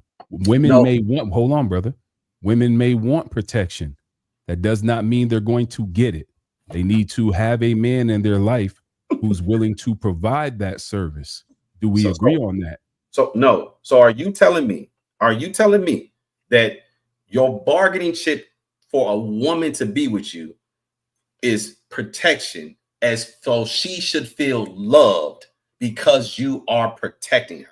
That makes her feel loved. No, the way you worded it, so you can't trick me with this. What I'm saying is this: the service of protection is a display of my love. I protect you because I love you. I do not protect people I don't love. I just don't walk down the street protecting random people. It is a service that I provide based on the fact that I love you and I'm obligated to you. Right. So yes, it would fall under the category of acts of service, because it is not it's not something that you just provide unless you're obligated to the person and you love that person. You're not just worried about random humans walking up and down the street saying I'm protecting the whole world. Cool. Let me ask you this then. So outside of your woman, do you have siblings that you would provide protection for? Yep. Okay. So you providing protection for your siblings. Does your woman say, hey, I feel love from you because you're doing this. This is just a thing that you do. You are a man. Men by default are supposed to be protectors. We can't then use that as a bargaining chip, because you will do the same things for your siblings that you're doing for your wife. Now, I guarantee you, when it comes to acts of service, the acts of service that fills her love tank, you wouldn't do that for your siblings. Your siblings don't get to call on you and for you to be on constant 24-hour demand of making sure your woman's love tank through acts of service. You're putting qualifiers on it, right? Like if I love my brother and my brother's going through something and I but it's not about that. Hold on 1 second, bro. Hold on. If I love my brother and I place my hand on his shoulder, if I'm with Marcus and he going through something, I place my hand on my brother's shoulder and say, bro, it's going to be good. Don't worry about it. That's a physical touch, no diddy, right? But I'm not just going up to random people and trying to console random people in the middle of the street. I'm offering this to my brother because I love my brother and I want my brother to be okay. Right, but Mark, this is an act of service to my brother. No right, diddy. Mark, it is. But listen to what I'm saying to you. You're going to show up for those people you care about in the time of need. That's what we all do. That's what 100%. You describe. Your wife is not saying only show up for me in the time of need. You show up for your wife. No, that's listen. A qualifier for no reason. No, listen. I'm trying to explain it to you. Now listen to me now. You show up for your wife daily so that she doesn't get in need. You keep your woman's love, because if you don't do the things that fills your woman love tank, there's a void. Now there's a need. And usually that's when another man can creep in and fill that void, either intentionally or unintentionally. That's not what we're talking about. Will, stay focused. That is not what we're talking about, brother. Exactly. Wait a minute. Stay focused, bro. Stay on path, because I know you have a habit of, creating rabbit holes and dog walking people all over the place and moving goalposts. You do that. This is what you do, and I respect it. You understand what I'm saying? But we need to stay focused. What I'm saying is this. Hold on. We need to stay focused. What I'm saying is this. What I'm saying is this. Protection is a service, period. That's what I'm saying. And that's why it can qualify as a part of acts of service, and it can fall under the nomenclature of a love language. That's all I'm saying. And I'm telling you no. And I'm telling you no. We could disagree on it, because I'm telling you no. Because a woman, but I can't allow you to dog walk me and do the rabbit hole thing. I can't allow you to do it. I'm gonna give you the equivalency. Right? Watch this. I'm gonna give you the equivalency. Would you say a man protecting a woman, the equivalency is her respecting a man? What does that have to do with I have no clue why you're asking me that. And again, that's why I asked you to remain focused, because this is the beginning of the dog walk. I'm not taking the walk with you. Stay focused on what I said. We'll just have to agree to disagree. We're not going to agree to disagree. We will just disagree. I don't agree to disagree. You can take your stance and I'll take my stance. That's perfectly fine. But if we out here trying to sell to women that your love tank is filled because I provide protection, good luck with that. Let me read you something real quick. Let me read you something real fast, right? Let me read you something real quick. When they're talking about acts of service, then don't listen. That's fine. You can tune your ears out. So basically, acts of service has to do with how well somebody takes care of their partner's physical and environmental needs. It's protection, not a part of the environment. It's protection, not being aware of your loved one's environment. Yes or no? Anyone can answer that. Well, all right. So Mark, and I agree to Will if we're speaking about the acts of service, right? One of my exes, she had mentioned that that we had gotten into a conversation. She said that she didn't feel safe, and to me, it was like, yo, what? Like, shorty, I'll smoke everything, you know what I'm saying, around here, and you know this. But it wasn't allegedly. It wasn't to the extent of me physically, you know what I'm saying, making her feel safe. It was more so the emotional part of it, to where I wasn't showing up in that part of her love language to what it is that she needed. So I agree with Will to that extent of, if the act of service, if her love language is an act of service, by default, most women know that I know that this man will physically protect me, but there's other parts of it romantically that you have to also pour into her. So I'm not disagreeing with that at all. I think that's the point that he's trying to make with it. However, I'm not disagreeing with that at all. My point was, the addition of protection into active services is totally valid. You're talking about environmental and physical needs. Protection is not only emotional, but it's both physical and environmental. Right, but we gotta look at it from the perspective of women, right? Because we're looking at it from the perspective of men. No, we're not. I'm married for almost 8 years, and protection is very high on my wife's priority scale, and it's very high that I provide that. And it is one of the languages that I use to let her know you're safe with me, and anything around you that's moving out of order or get boomed off the planet like this. Right, but sometimes it's not that though. You know what I'm saying? Like sometimes it's not something that you can just boom off the planet. Sometimes it's something that identify where you fell short within the acts of service. Identify that thing. It was me. She felt that I was dismissing her, and when she shared how she felt, right? So you were unable to protect her feelings. I was unable to protect her feelings. So how do you agree with him? Who? Will. I agree with Will, because what he's saying is that a woman will see that differently from how men will view it. Because again, when I was looking at it, she's saying that she doesn't feel safe, and it's like, yo, I listen to everything that you say, I acknowledge it. You know that ain't shit finna happen to you. So how is it that you don't feel safe here when I'm providing everything that I can to give you safety? But yet But it was something. you But missed what was important, which was under the umbrella of acts of service. You could protect her physically, but you couldn't protect that part that she needed you to protect. That means exactly, you didn't see it and communicate. So how would you agree with him? That was a because shortfall on you. that's Wait. what Will is saying. You fell short with not identifying and discerning it, but that's still an act of service that she needed. Gentlemen, that's not acts of service. Right, but I'm saying, but that's still what Will is essentially speaking to. Nah. What he's saying, what Will is saying is that, and I'm gonna let him speak for itself, of course. But what it sounds like to me that he's saying is that by default, most men, most women understand that the man that they're with is going to physically protect them by all means. For some women, if their love language is acts of service, they don't solely look at that as the act of service. There's something else in there romantically that they're looking for, because they already expect that.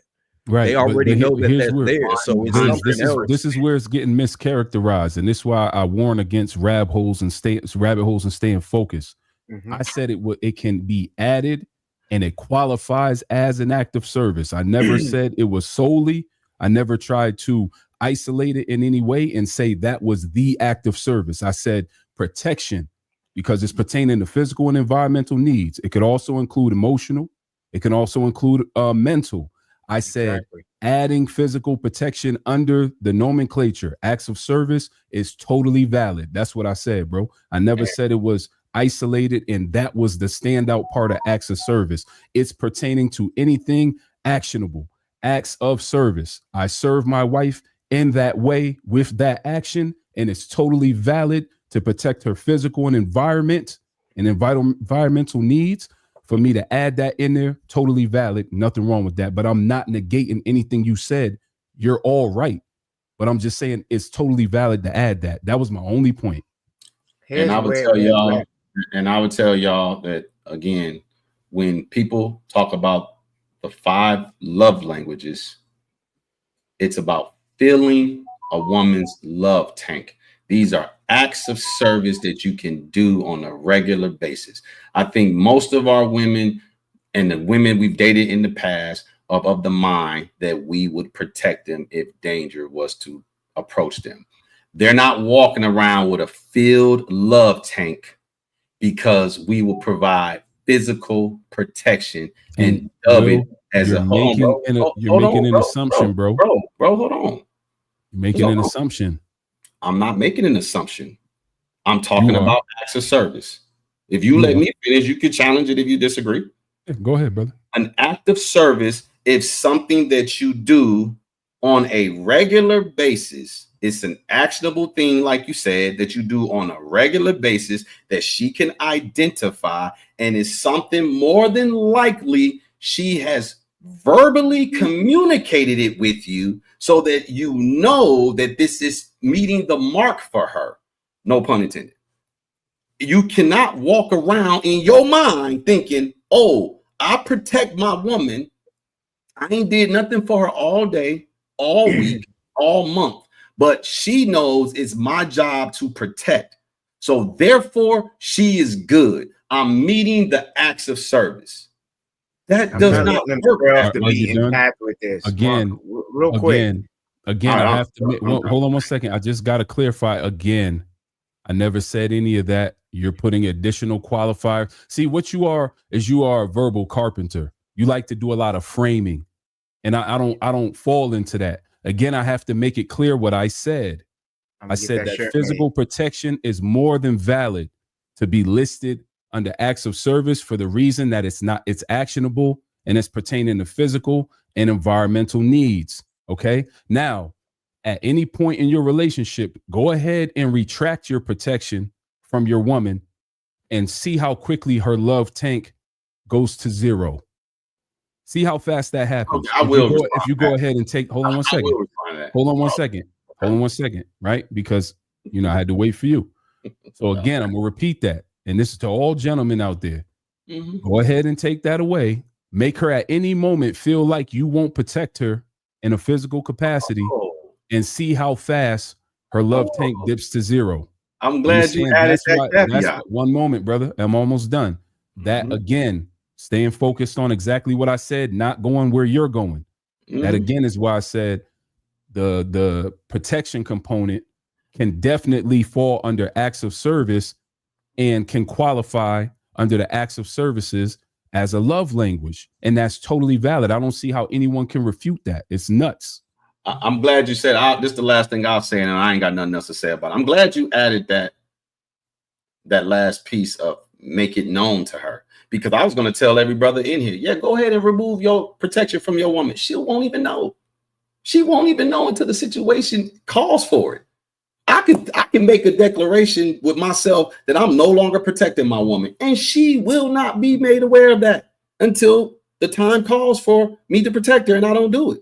So but you put the disclaimer out there to make it known. Okay. And like I was saying, acts of service, quality time, physical touch, words of affirmation, receiving gifts. These are things that women communicate to us that fills their love tanks. That's why it's important that we do it. If she has not made that known to us, we will probably be spinning our wheels trying to do certain things, because certain things just don't speak to all women. But I'm done. I ain't got nothing else to say about it. Sounds great. I'll say this last thing about it and I'm completely finished. If your woman doesn't know that you've removed protection from her, then there's an issue, because my wife knows I step in front of you. I make you walk on the inside of the sidewalk. If I'm walking with you, I move a certain way. I'm assessing all threats, any building that we walk into.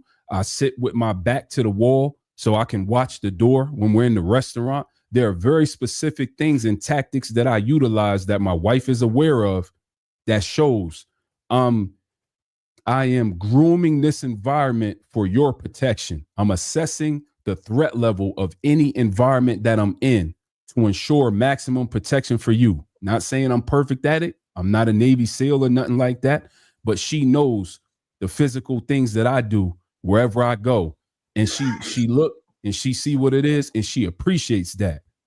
She let me know. I always see what you're doing to make sure that you are fostering an environment of safety for me.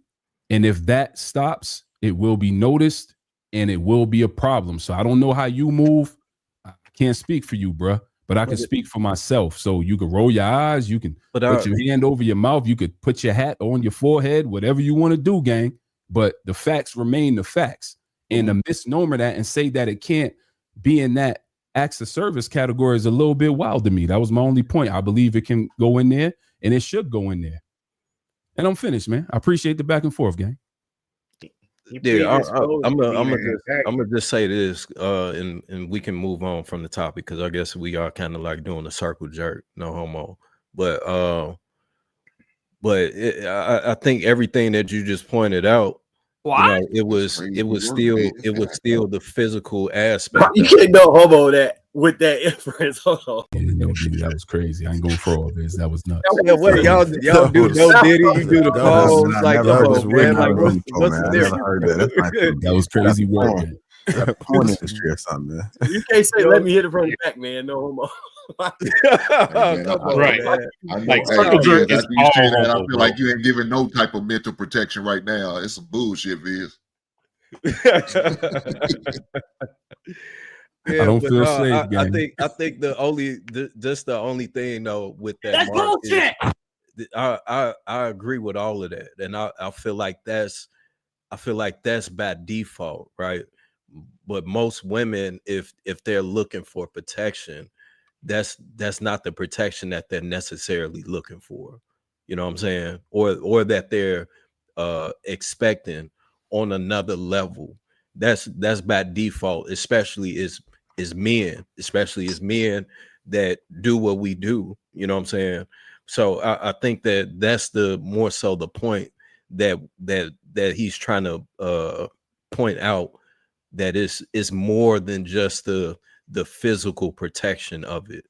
You know what I'm saying? It goes a lot more deeper than that with some women. And that's why I said earlier, I don't disagree. That's why I said it was in addition to and deserves to be validly placed under that category. I never said it negated anything else. But like you said, brother, let's move on. I just wanted to clarify. I agree with you, though. Let's move on. I don't agree with no circle jerking, though. I don't agree with. I have nothing to do with that. Hey, man, come on, man. You just come on, man. Next, that's crazy. Next work, topic. That was exhausting, man. God damn. I got another question for the panel. Do some men prefer women they can dominate over? Yes. Absolutely. Only women. Or they can grow with. Do some men prefer women they can dominate over and they can grow with? Damn. So wait. I mean, it's either or. You can't do both. Well, I kept two things be right at the same time. Yeah, bro. Like, that's kind of wild. Yeah, like what? If you with a woman you can't dominate, gang, you dating Ronda Rousey or something, and she Clarissa Shields gonna hit you with the hook. Yeah, yo, that's what I was crazy work, bro. Clarissa. I don't know what to tell you. Yeah, I want my woman to grow while desiring to be dominated by me. Like, that is her desire, to be dominated by me. Like, that's why I always say, look, I believe in pure submission, because it's well, I'll be the weakest of them all because I'm going to dominate completely. DJ so lonely as usual. Because with that, She's about to get married. Congratulations to her. Stop the cap. So, no, she probably is. So when I was talking about a long time ago, when I was saying I believe in pure submission, it's a thing that occurs in the type of relationship that I have or aspire to be in at all times, where once the woman desires your domination, then you in turn submit to love, because when we was using the example of God loved the world so much that he submitted everything that he gave his son to give his life for the family. So the more trust and power she puts into looking to you, then the more service you add to her in the cycle, because you're giving all of yourself because she gives all of herself to you. And it forms now in a toxic relationship, this will get both y'all killed and both y'all in jail, and like it can go completely wrong without the right people. So let me add that, because if you're not moving in righteousness and love and care, then this can be completely taken advantage of.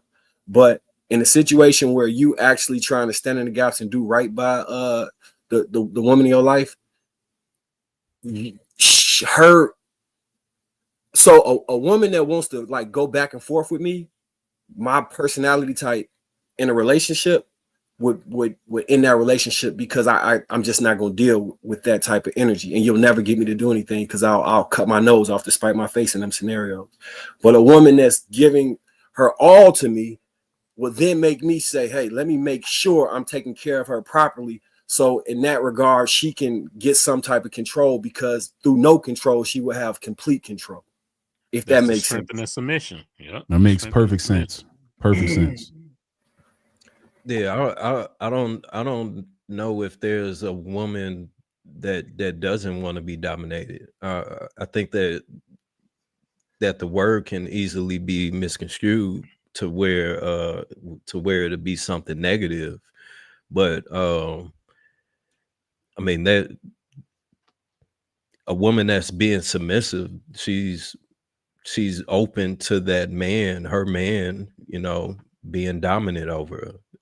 Women love to be manhandled in some sense, you know what I'm saying? is especially if it's in the bedroom. They want to be able to feel that this man with these muscles, with these big hands, he can move me around. He can move some weight if he need to. You know what I'm saying? And I'm gonna let him. So I think that women want to be dominated.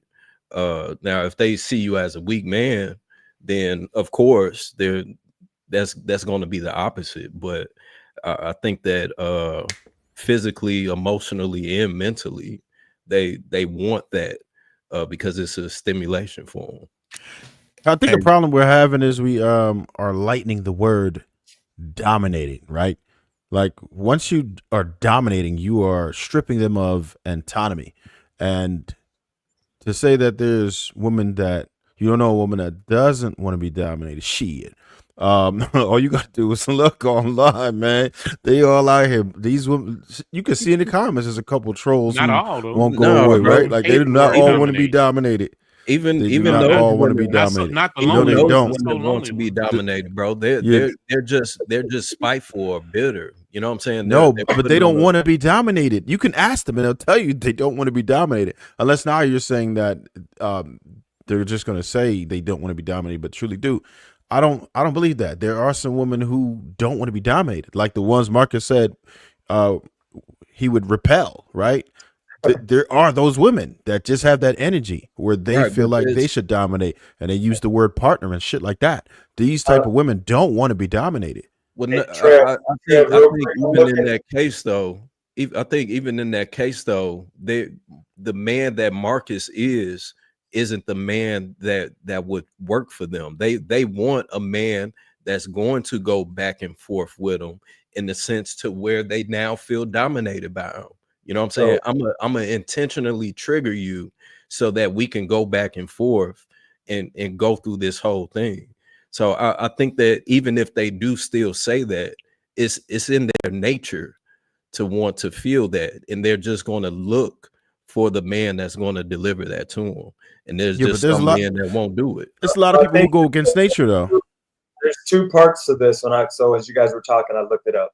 Having the Oxford says to have a commanding influence on, but the second part is what I think people have issue of: exercise control over. Right. Because I don't think that women are going to have an issue with the first part, but that second part is where the pushback is going to come. The exercise control over is the part that would be Right. problematic. To where you no You ever longer heard have women say, autonomy.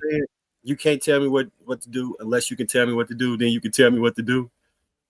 That sound crazy, but that's like a perfect example of like, because in my opinion, I agree that to Trev and Viz, I agree with both of y'all actually, that there are women that operate like in both of those ways, right? But in my true honest opinion, I believe all women want to be dominated no matter what they say. However, it has to be safe for them to be dominated, and then they can fall into it. But it might require a lot because you got to go through the trauma as to why they feel unprotected by men. Then you got to remove a lot of layers to get down to the base, the base of why this person feels they need to maintain some form of control.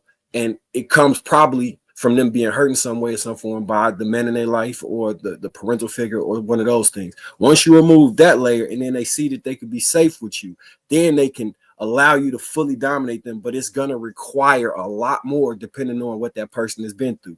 And in those situations, you might be surprised at what's underneath all of that. You know what I'm saying? So it might be. We're changing the question though, right? We're not saying if it's possible that they could ever want to be dominated. We're saying that there are women who don't want to be dominated, which are two very different things, right? Okay. There are some women who don't want to be dominated, and you can't tell them anything differently. And if that's their thought process right now, that's their frame of mind, that's who they are. That's what they are. So, and any man who runs into them until they are healed, repaired, whatever the hell you want to call it, saved, whatever you want to call it, right? Until they get to that point, they don't want to be dominated. And most dudes are going to be hard pressed to be able to make them think anything different. You know, they always say that phrase. So you hear it, oh, I'll be submissive for the right man. You know what I'm saying? They want to be, right? But it has to be conditioned. right? It has to be the right scenario, the right man.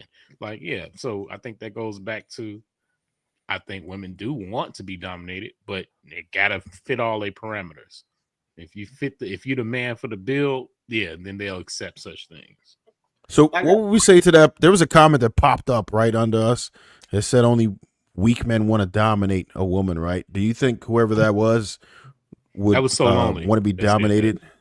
Yeah, DJ so I lonely. mean, she all over the place, and I guarantee if she is engaged, and I want to say that she said that her man protects her. He don't play around with her about her or whatever. In a sense, that's him being dominant over her. You know what I'm saying?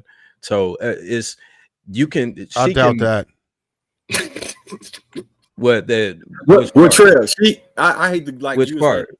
Unless she referred to, you said that was her. Unless she refers to him as weak, she just said only a weak man, right? Would want to dominate. So that means that would mean that he's not dominating her. Hey, Trav, she gonna get you. I'm only responding to what she said. I didn't say anything disparaging or nothing. She putting comments up there, so why the hell we can't address it? Hey, I got a question. I think y'all wasting y'all time with that, but if y'all want to keep going, I'm not even going. I'm not giving that no life. Y'all what? know what I'm talking about. Listen, no, what you talking about? You ain't about to give me anyways. My question, listen, with these women y'all are describing right now. See, now I'm confused. So I got questions. Earlier today, there was this abundance of women out here that guys was just messing up and missing out on. So if all these women exist, do those particular women want to be dominated? Because now it just seemed like we be just talking out of both sides of our neck. We just be who specifically saying, because we had different ideas. Who specifically? I don't know. This ain't to nobody specifically. I'm simply asking. Remember, I said I think the issue we're on the wrong topics, because if all these good women are, and it was being second, I don't remember if Marcus seconded when Kenny made the point, and I think Marcus seconded, right? So we got these women out here, which I do believe good women exist, but we was talking like a lot of them. Like, I have not met a ton of good women. I've met some good women, but I haven't met a ton of good women, not quality women that I just wasn't ready for, that I let get away. So if there's there's an abundance of these women, I'm asking, those abundance of good women, are y'all saying they want to be dominated? Or they don't? So I answer that. I say yes, those abundance of good women do, but here's the caveat on that. We was talking about a time frame when we were younger, and as hold on, just follow me. As we get older, right? As we get older, they go through situations and relationships and trauma through interactions with men that may close them off. And back to the point I was making earlier about you having to peel back all of those layers and seeing what's underneath that. Great. And that later on in life, you would have to do that. That makes sense. Life is less likely to not have to do that. That makes perfect sense. So back to what we was talking about earlier then, Marcus, because all this stuff comes full circle.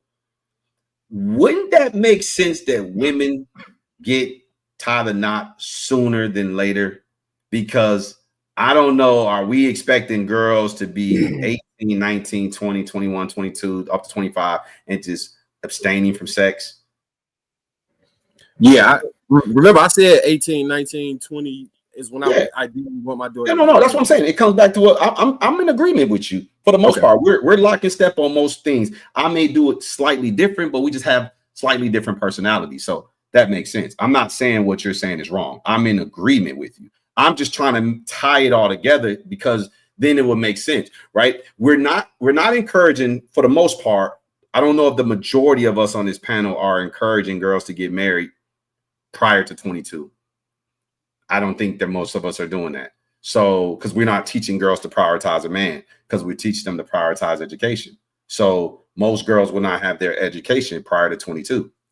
And most of us in the Black community don't teach our daughters to find their husband in college. So therefore, they're going to go those 4 years pursuing their career, stressing out. What's the perfect way to release and have a little fun and release some stress? Sex. So we're going to be encouraging them to go to a stressful place where there's a lot of horny peers and trying to get them to abstain from sex. So, and live on campus while you're at it. So, Will, I do have a question. I do have a question for you, because this is what was all said. So you have daughters. You don't want her to go to college. Well, you don't necessarily prefer for them to go to college because they're going to be sitting there stressed and they're going to need a place to release. What are women supposed to do if they're not going to college and if they're not in relationships? Like, what should they be doing? Like, how do they take care of themselves? Cool. Well, let me clean up something real quick, because I've never really had, I shouldn't say I didn't have the opportunity. I had plenty of opportunities. I just haven't said it. When me and Marcus was going back and forth, I'm of the mindset that he's on if she prioritized the relationship. If she can find a relationship early on, yes, she can go to college. I think her going to college, she would develop some type of skill that can help her husband be his helpmeet. But just going to college is usually indicative of her not finding a husband. It's usually the opposite in our community. So I don't recommend that you prioritize college. So if she doesn't go to college and she doesn't have a job, which more than likely she should have a job, there's no reason for her not to work. It is okay for women to work. The problem is her moving out of her father's home. That's the problem. See, if she stays home, she's good. She's not taking on any stress, because she may be beating her up and she may be frustrated with work, but she's not going to work dealing with all that madness just to come home and give her all of her pay away to bills. She's able to save 100% of her money if her family is structured right. And when I say structured right, I don't mean her family is well off. I mean, her father should be of the mindset, this is my house, these are my bills. My daughter is in her second level of staying with me. I've completed her training, but she hasn't found a suitor yet. So I'm going to keep her close to me so that she ain't out here wilding out. She'll feel some sort of sense of loyalty. She should come home at a decent time. Yo, baby girl, it's 11 o'clock. Where the hell is you at? I know you grown. I'm not saying you gotta come home, but you should be home right now. There ain't nothing. Go ahead. You know what's crazy? The entire time we was having that conversation, I envisioned my child in the house until the husband stepped in and pulled her out the house. So Hey, the problem, see, you know what, Will, though, Will, you know what? Hold on. Will, Okay, so if she's going to college, she shouldn't stay in the dorm. She should come home, or should she go to college? She shouldn't be in college without. No, I don't think. I think she should take online classes if she's going to go to college. Listen, the environment of college is not a good environment for women. Again, it's way too liberal. It's way too much frivolous sex going on. It's drugs, alcohol, sex, partying. Yes, of course, there's education, there's experiences, there's networking, there's all. She can be a part of those things without being in that environment. There's all types of networking opportunities. Able to watch TV? Because I know she can just go online school. Can she watch TV? See, now you're being. I know you run a tight ship here. Can she watch TV? See, here's the problem. Here's the problem with this. Y'all, okay, do this. I love when y'all challenge me this way. So I'll say, I'll shut up. You tell me how it should be. Kenny can't tell me, so maybe you can tell me. Like, I think these are valuable. I think this is a good conversation. Yeah, like I think this I'm telling you, of course you can watch TV, smart ass. So what I'm saying to you is this, Sam. And a dumbass. Say, okay, well, how do you respond? You're a dumbass. Kenny's a dumbass. I'm not a dumbass. Okay, I'll say this, Jared. I'm not a dumbass if you're comparing you to me, but I'll move on. Okay, I want to know how you guys respond to this comment right here, and I'm only saying, are you letting them off the hook, JR? They keep dodging my questions. I'll tell you how I respond. Okay, like, I'm only the shelter girls are worse. I keep saying this is because I be hearing these conversations, right? And so I'm just trying to give what I've been hearing people talk about off this panel, and this is one of them. Like, shelter girls are the worst, right? If you keep a tight knit on them, then they're gonna just start doing things behind your back. So right. So you have to have that balance, right? You have to have that trust, and they have to understand their value, right? And And what? I don't think it's a bad idea to send them to school, because even if you look at the stats on there, if you go specifically to black women, by 40, more women who go to college are married than women who don't. Those are the facts. So No, it's but not the those are college about that's black doing it. people, Trev, that ain't I talking said about specifically black women. Specifically black women. Go look that up. So, okay, Come back. specifically black women. Repeat the statement. Specifically black women. Are what? Specifically black women are more likely to be married by 40 if they go to college compared 40? to if they don't. Bro, But if you go by 40, it's still going to be by 30, by 20, but it's still the same thing. They're getting married. Trev, no, that's not They're the getting goal. married. Trev, that's We're not saying it the has goal. to be by 40. If you go by 30, you're still going to get the same stats. No, all I'm Trev. saying is that you don't have to. The college isn't the issue, right? It's about what you taught them at home. It's No, the it's values not. that you instilled in them. Yes, it is, because that's what I'm surrounded by. I'm Okay. surrounded by people who went to college, respect their husband, are successful. They earn money. The husband earns money. They're able to be upstanding citizens and have children that are successful too. So how many There's women nothing are wrong with that. How many women are in college? So this would apply to most women, right? You say 40%? Or did you say 40? I said by 40. By 40. How many? What percentage? Did they give a percentage? Yeah, they're saying 70 versus 60% by 40. 70%. Think about that. 40. Childbearing years is pretty much over. That's by 40. It doesn't mean that they all waited till 40. I know, but we got to go with the data that they provided, right? That's all we have. Yep. You can't start doing surgery and say, but maybe 40% of them got married at 30. If you don't have the data, you can't talk about the data. So we got to go with the data you presented. Right, and that's what we're going by.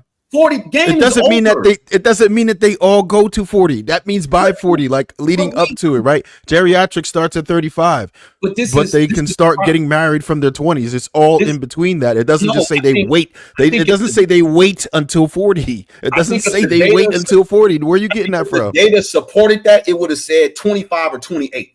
Being that it's saying 40 is probably because the data's not supporting the younger women getting married. And you know what you're doing. You're missing the entire point from that argument. No, you're the making point the is point that about the point is that there's a higher rate, right? Do you think that there's a fall off, like it just reverses when they're in their 20s and 30s? It doesn't do that. If you look at the graph, it's going to be like this. It's not going to be a wiggly line. If they was getting married in their 20s and 30s, why wouldn't it just say 20s or 30s? Why would the data say 40 if they was getting married in their early 20s, mid 20s, late 20s? Because by 40 was the metric that they chose to use. It doesn't mean that it stops at 40. Yeah, because that's where you're going to get majority of the fish to support. So you're saying that most of them are just getting. So what you're trying to say is that all of the ones who didn't go to college are getting married at earlier rates, and then there's just a fall off when they get older, and the ones who go into college are having theirs when they're late, and there's a fall off when they're in their 20s and 30s? I'm saying that the women who go to college went to college to pursue a career. Once they graduate from college, the priority is that career. Once they hit their 30s, based on what? Oh, okay. You went to college to get all this debt to not make money, not. No. I'm saying, but based on what? Based on because you're saying I'm talking about the results. I'm talking about the results based on what? I'm trying to get to the results. All right, go ahead. If you go to college, you're going to an institution of higher learning to pursue an education that will earn a better living, financial living. Once you finish that journey of that college education, you want to parlay that into a career. Not a dead-end job at JCPenney that you could have got without a college degree. So once you go to this career is going to be very demanding of your time. You can't prioritize a man when you're trying to work at Ernst & Young, when you're trying to work at a Fortune 500 company and you're trying to move up the corporate ladder. You're going to be working a lot of hours. You're going to be stressed out. You're going to be tired.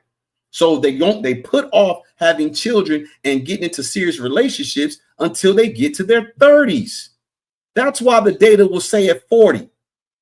If these women was coming out of college getting married right away, there's no way in the world they would be even looking at women in their 30s to get to 40. You're saying that they're working a lot of hours, right? Everybody pretty much works about 40 hours, including black women. It's a little bit under 40 hours. That's not that deep, and you still can do everything else. My parents did it.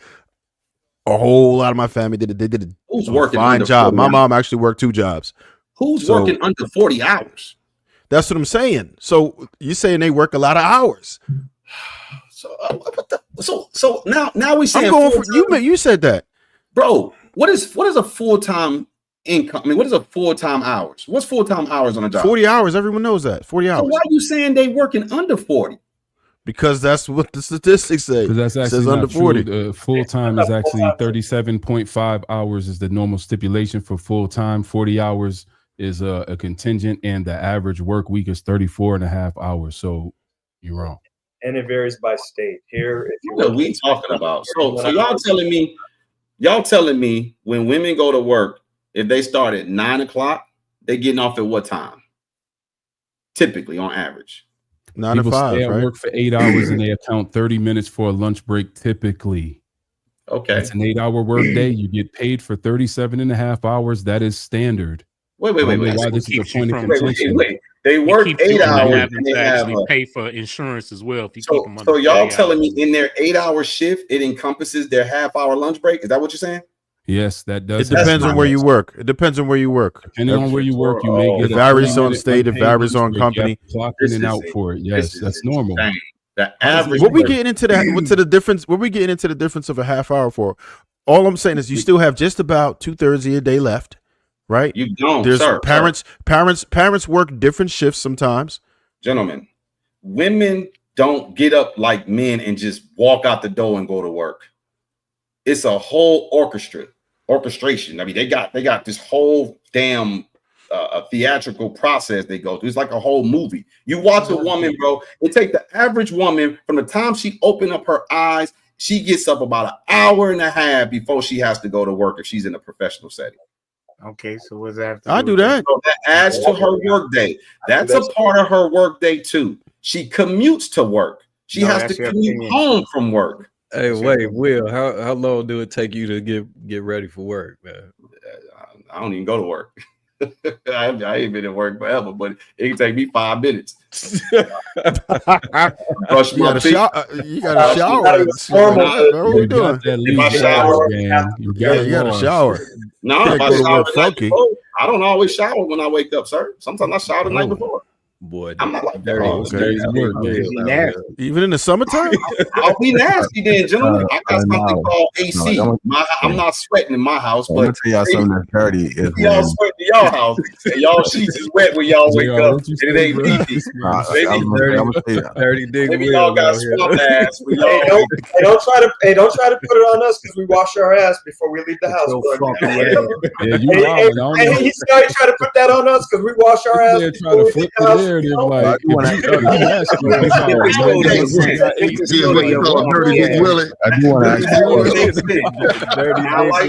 like some divas in here. Sound like some divas in here. Cleanliness is next to godliness. I'm sorry. You walking around. Okay, so let me ask you. Hold on, Sid. Hold on. That's why you angry all the time. You walk around with dirty. I might take 2 or 3 showers depending on the temperature that day. Do y'all take showers before y'all go to bed at night? Typically, yes, sir. Yeah. While you getting into bed, Y'all take a shower. Y'all take a shower before y'all get in the bed, and then right when y'all wake up, y'all take another shower. That's an absolute fact, bro. Yeah. Sometimes 2 or 3 showers a day, depending on how much work you do and how hot it is outside. What a cheap in Jersey, man. I don't know what's going on.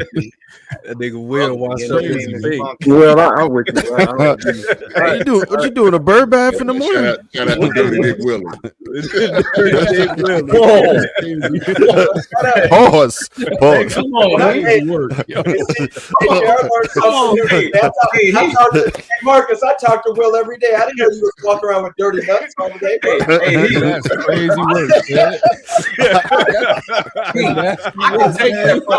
I can take that from them, Hank. I ain't expect to hear that. Pause again. I'm a little I don't like the way this conversation Well, going. We got it. Being said, Move on. JR, put us back on track, man. It's getting crazy out here, man. Yeah, there's a lot of pauses. Crazy work, Y'all man. some beat out school niggas. I see. This man is wild, man. Send this man an Old Spice pack. You heard? Send this man a gift basket ASAP. Word. Hey, that nigga Will got a pack of JR, man, we got to rock out. What up, man? They take showers. They take showers before they get in the bed. And so they get out the bed, they take another shower. We use a thing called deodorant too. Yeah, that's a fact. That's a fact. I just discovered the new spray one. It lasts. It's very good, man. I'm gonna send you a care package, gang. Man, Will be moving like them white folks. He said, "Man, I don't even wash up, but take a shower once a week." Hey, listen, just let the water hit him. Don't tell me you washing up with your hands. You putting body wash in your hands and doing one of these joints, gang. That's crazy work. I'm telling you, bro. Bro, you just wash rag or foo for nothing. He said, "Hell, that's crazy." Somebody said his pH level on the thousand. If I take a shower before I get in the bed, I ain't taking no shower when I wake up. Y'all can take one of y'all. 10 toes down on that shit, man. Bro, you stand up wrong.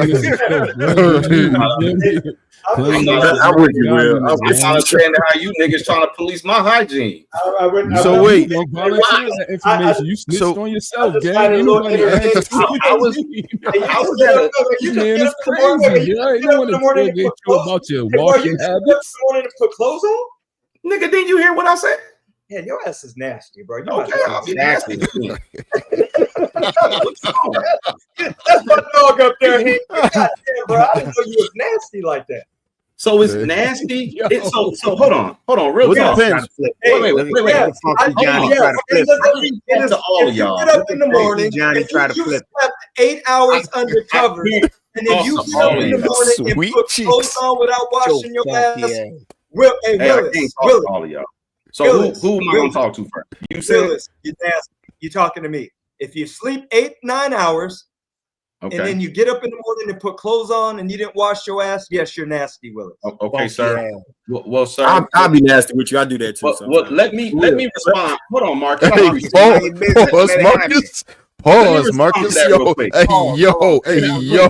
Damn, Marcus. Gentlemen, let me respond to that real quick. Me and Mark is in the same boat. I guess we nasty. Sir, I rarely go to sleep. Bring him in with you. See Marcus? Oh my God. You need a friend.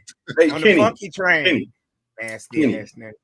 Kenny, I mean, bro, if you want to have another joust, just let JR know he'll do another split screen, and then you'll go back. You'll go back to your docile state.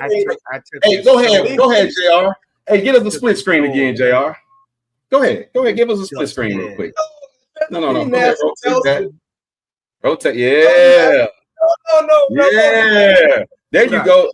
Now go ahead. What you gonna say, Kenny? Because I was about to have the floor, but you want to keep interjecting. No, you got the floor. You like being sensationalized, your funky ass. What's up? Okay. I'm funky now. Okay. Yeah. So sirs. Wait. No, I was gonna ask a serious question, being that you was qualifying ages and stuff to get married. When did you get married and when did you get divorced? What age you were at? I got married at 21. I got divorced at 33. Okay. You're a great case model. You can take me off the split screen. That's all I want to know. What? I told you. This what you call a whole ass nigga right here, boy. I told you. Hey, Marcus, he spent all that time qualifying 21 as the age and he couldn't see it through. What more can I say? Just put us back on the split screen. You still got more to say. So you didn't give me a chance to talk. You said what you said, and then you ran like, hey, put us back at the queue. All right, so what else you got to say? I know you don't have to talk here. You're going to do like 9 IGs about me. Okay. Do you have anything you want to say, Kenny? No, I'm giving you the space to talk. It's not just about me. This is, sir, I was talking to the panel. Marcus said he does the same thing that I do. When I said... Stop grouping in people with you. You needed help? Be funky in your own little funky state. Okay. You don't need nobody to be funky with you. Okay. You got all that money that you told about. You don't know how to wash your ass at least 2 times a day. Shit. Funky Johnny. Damn. Get some deodorant. Spend some of that money on that rag. You know. Oh man. Check your pH level. It's all right. Guess what's gonna happen after I get off the show? I'm gonna wash my ass, Funky Johnny. Now you can put me back. Unless you have No. Before you go, is there going to be how many dirty washcloths will be in your house tonight? Not many, because I change everything once a week. No. Listen to what I'm asking you. You got to read between the lines because you're not picking up what I'm putting down. No. How many used washcloths will be in your house tonight? When you get off this live and you go wash up and take a shower, right? You're going to use a washcloth or a loofah, or do you just use your hands? I'm using a washcloth. I'm a man. Okay, cool. You're using a washcloth. Will there be another used washcloth that was used this evening, or would it be one from this morning? It's gonna be the one I used to wash my face and the one I used to wash my body. So, will there be any other used washcloths from this evening? There'll be 2. How many total? There'll be 2. Oh, you know why there'll be 2? You know why there'll be 2? Because you'll be washing your face, and then you'll be washing your ass. Oh no. See, I made the distinction. I use one to wash my face and one to wash my body. That's what I just said. Something you don't know about Funky Johnny. Okay, I'm Funky Johnny. You pick the days of the week you want to wash your stinking ass. Hold on, sir. I'm Funky Johnny. Please stop interrupting me. You talk. I listen to you. I ask you some questions. You answer it. So let me go ahead and close out. When you go to bed tonight, you're going to take a shower. There will be a total of 2 used washcloths in your house. One because you used it on your face. The other one because you used it on your body. And there'll be no other used washcloths in there, will they? No, until I change them. Yeah. You don't get the joke you making. You know what I'm putting down, you dumbass nigga. No, because It's I actually okay, wash my ass, so I don't. I know you're clean. From people You're with clean. hygiene, so I You don't know can put us back. You can put us back. It don't matter. This don't. This ain't one. AP, you missing this whole point. No, I don't play funky games with funky people because I'm funky, so I wouldn't get it. Okay, that's above my pay grade. I know. It's okay. Listen, y'all are hilarious. This is madness. Yeah, sip your soda. Hey, Mark, you got to catch the nervous tick every time you get caught. He take a sip of that. My math is right, and I'm solving for X, Kenny. I think you understand there was only going to be that. Don't tell him, said. Don't tell him. Let him. Don't. JJ, please mute his microphone. Don't let. Shut up, please. He mean that. Why y'all want to go ahead and get this boy in his emotional state? So listen, man. Enough. We almost got away. We almost got away. Be man enough to say what you need to say. And don't do parables or allegories. Sir, it's but okay. Be man enough to marry the woman that you put your semen in, clown. Okay. Don't blame the woman that you said is a feminist who is raising your daughters. That's your poor leadership on your part that you couldn't sway the ship in the right way, clown. You're right. You understand? Because no woman's supposed to be that dominant over you that she can influence your daughters to go over your rule if your game was that tight. Sucker. Right. Okay. So you had to start on a whole new family and try to get it right the second time with a woman that was docile enough to go under your covering because the other one had you by the nuts, sucker. You're right. That shows trauma. But you ain't fully addressed it because you scared to jump the broom right now with the woman who is your lotto ticket, sucker. With all the money that you got and all the accolades and the things that you point out about other people while you try to belittle grown men and denigrate them so they can be in a position where they don't want to play the verbal gymnastics with you and dislike you. I don't do the same. I could be obnoxious at times, but they know what I am. I'm consistent. It's no allegories or parables when I speak. I'm giving you pure Kenny. Like Bri is all natural. I don't have to hide behind some fictitious thing you are or your money. Because when you get backed in the wall, that's the only thing you talk about, sucker. Okay. You got something else you want to say? You've been saying the same talking points for weeks now. Is there anything else you want to add? And they still stand because after this, you will go like, wait, after this, you will do the same thing you did before. You've been talking. You will do the same thing you did before. Make 4 to 5 IGs and get your people and talk about me. the one that makes less money than you, the one that ain't got no bunch of kids, and so, but you take the time because I rent space in your head that you make IGs about me. Am I lying? Said said you right there. Said. Hey, y'all don't bring me in y'all shit. No. Okay. Okay, protect them. Hey, yeah, so y'all keep me out of y'all shit, man. Okay, said, am I lying? Kenny. Said, am I lying? Kenny, if I address you, I'm trying to just let you get out. You're making me famous. That means if I'm so insignificant to you, why are you making 4 IGs about me? Call me hoe ass nigga and with your little minions. If I'm that unimportant, bro, please listen. I post, sauce. sir. I post all my lives. I challenge you. Oh my God! You gonna let me talk, or you just want to keep talking? I'm listening to you. Wait. You've done enough talking today. Okay. When you show me that you don't suffer from trauma, because I know what trauma looks like. We know. Yeah. But here's the thing. I don't hide it. You stayed there with smiles. The things I hit you with, I had you on a whole show on JR going through changes. You didn't want to say nothing all night. Y'all too. Because I mentioned your lack of leadership in your first marriage, the dynamic that you brought up for the age, and you showed you were unsuccessful, but you stood up here on your soapbox like you were a successful man in that realm. And you showed that you are utter failure. And the woman that you gave kids to, who took your sperm, who you blamed as a feminist, but you lack to take accountability for that failing, and your daughter's not falling under your covering, whose leadership should that be? Yours. So you're a failure. Okay. You got anything else you want to add? Because we could have said this in the box, but you didn't want to say this in the box. No, it's the same thing. It's just a bigger It's box. really not the same. You feel isolated. Both of you disappoint me every day. Okay, Kenny, not now. Kenny, not now. Kenny, not now. Kenny. You two grown men, man. Come on, man. You guys need to stop. Both of you need to cut it out, man. Kenny, me, both of you but need to not cut now.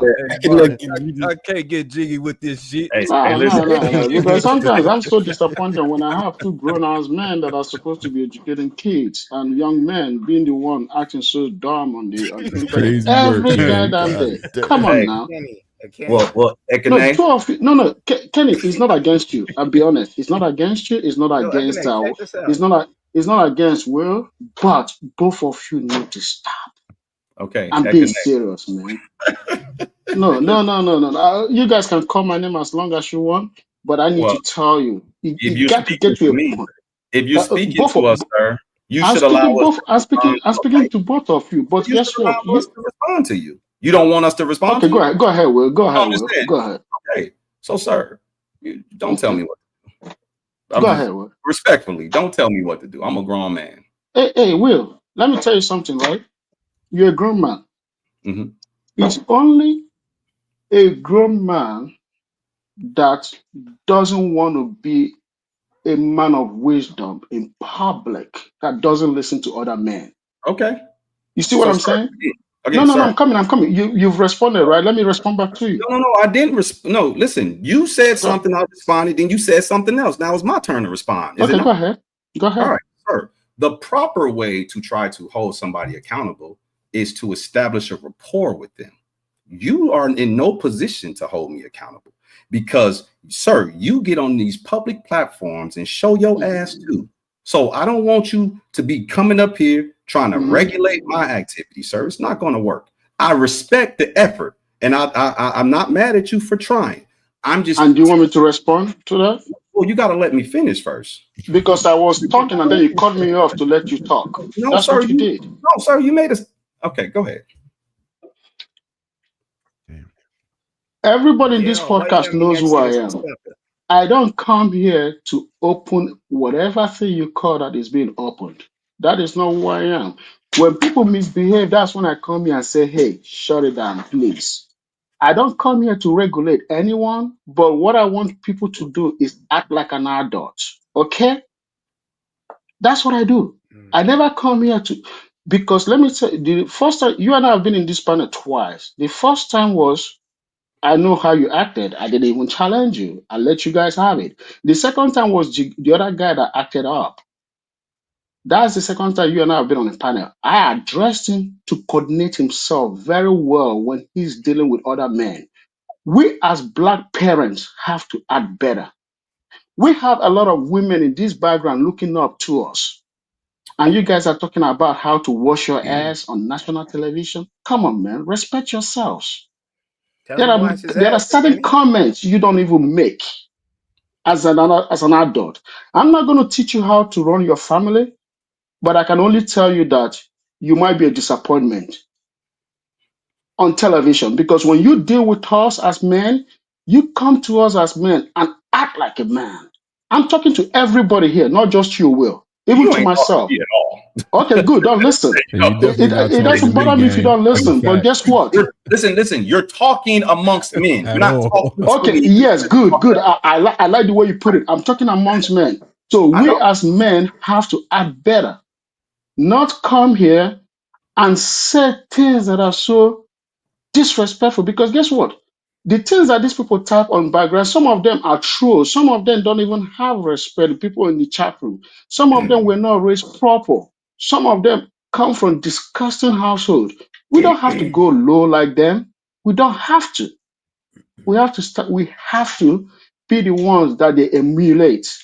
We have to set an example. Please, I guys. can Please, I'm Okay. begging you guys. Okay, cool. You begged. You made your request of us. Can I ask you a question real quick, sir? Do you get on this YouTube panel and ever show your ass? Why would I do that? Have you? Because I've observed you. I'm just asking you. Do you practice what you preaching right now? Let me tell you something, right? Can you answer my question before you I'm tell me? answering your question. I'm answering your question. Let me answer your question, okay? Okay. Every single person that I've been on this panel for the past 3 years or 4 years with me knows this. I don't disrespect myself on panels. Hmm. And when I come to this, you might not like what I say, but I will say it because what I say is for people to respect themselves. But If you you didn't go answer to my my chat, question.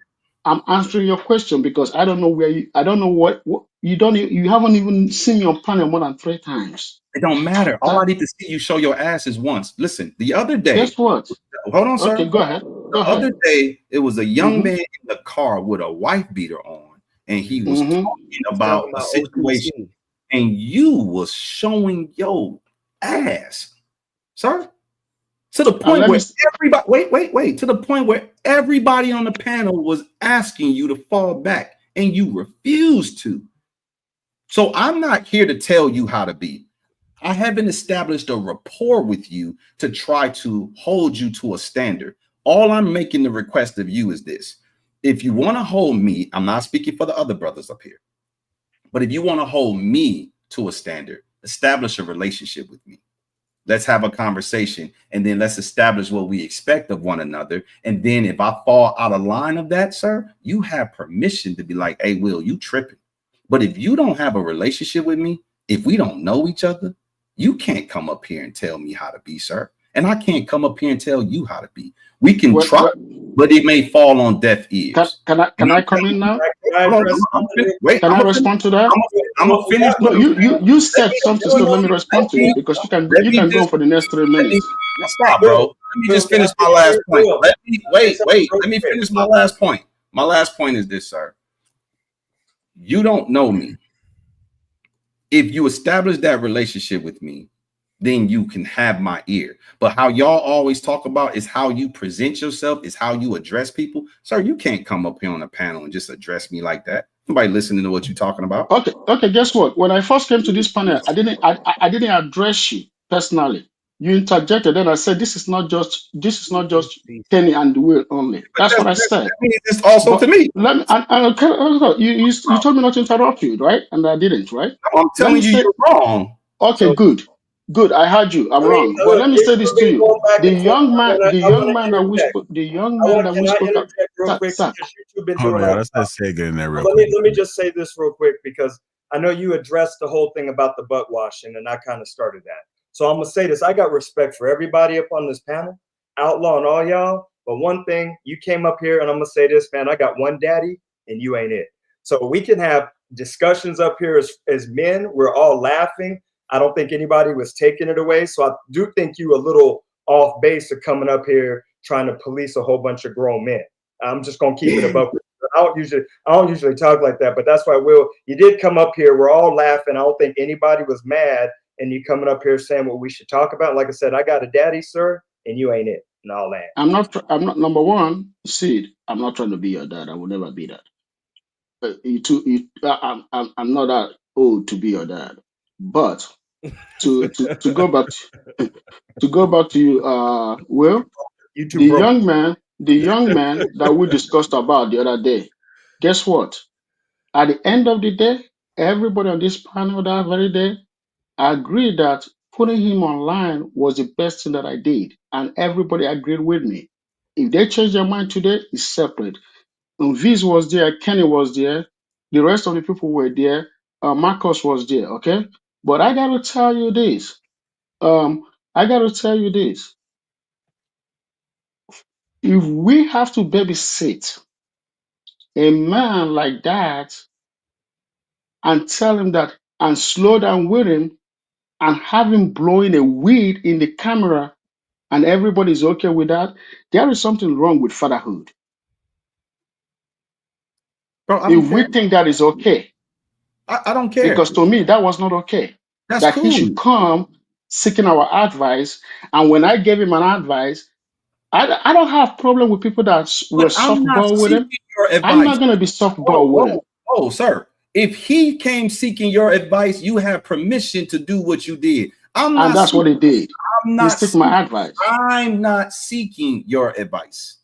Oh, sorry. No, you didn't seek my advice. No, you're not seeking my advice. So when you address me, you can make your points. I don't have to agree with them. I'm not mad at you for making the points that you made. I'm not mad at you for your attempt. I'm just telling you that if you want to hold me accountable, just establish a rapport with me. That's all I'm saying. I think that's a fair act. That's a fair act, which I accept. I accept that. But what I gotta say again, what I gotta say is this, and I hope you guys all are. Did he freeze? Times on this panel, and you guys know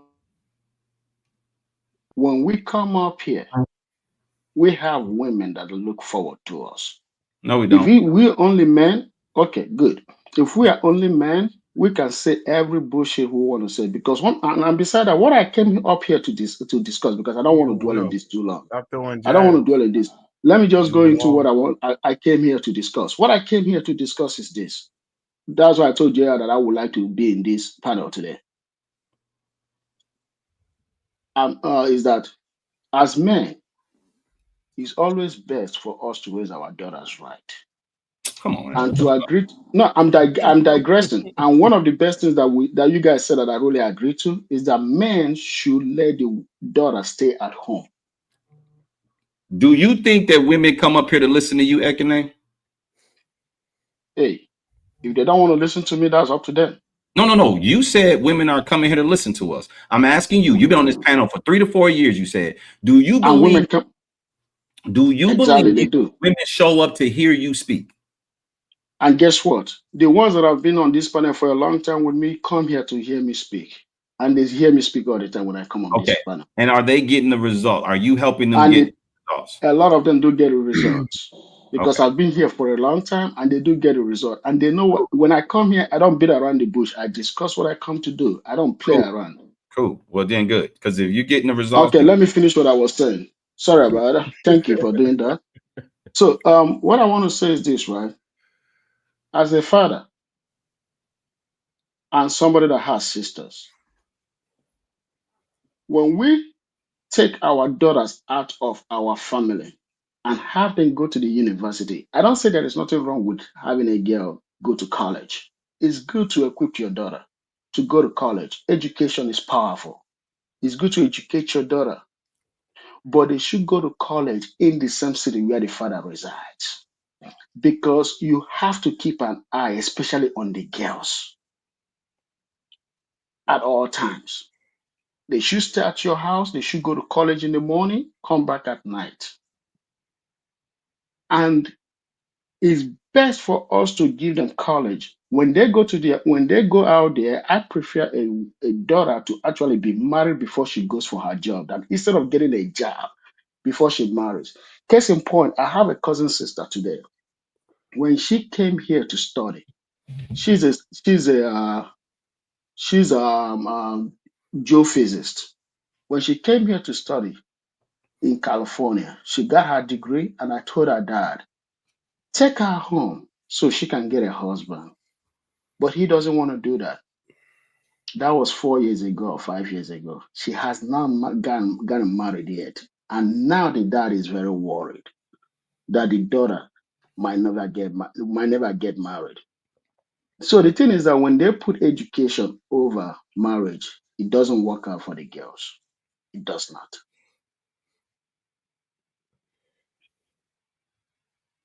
Good job, Ekene.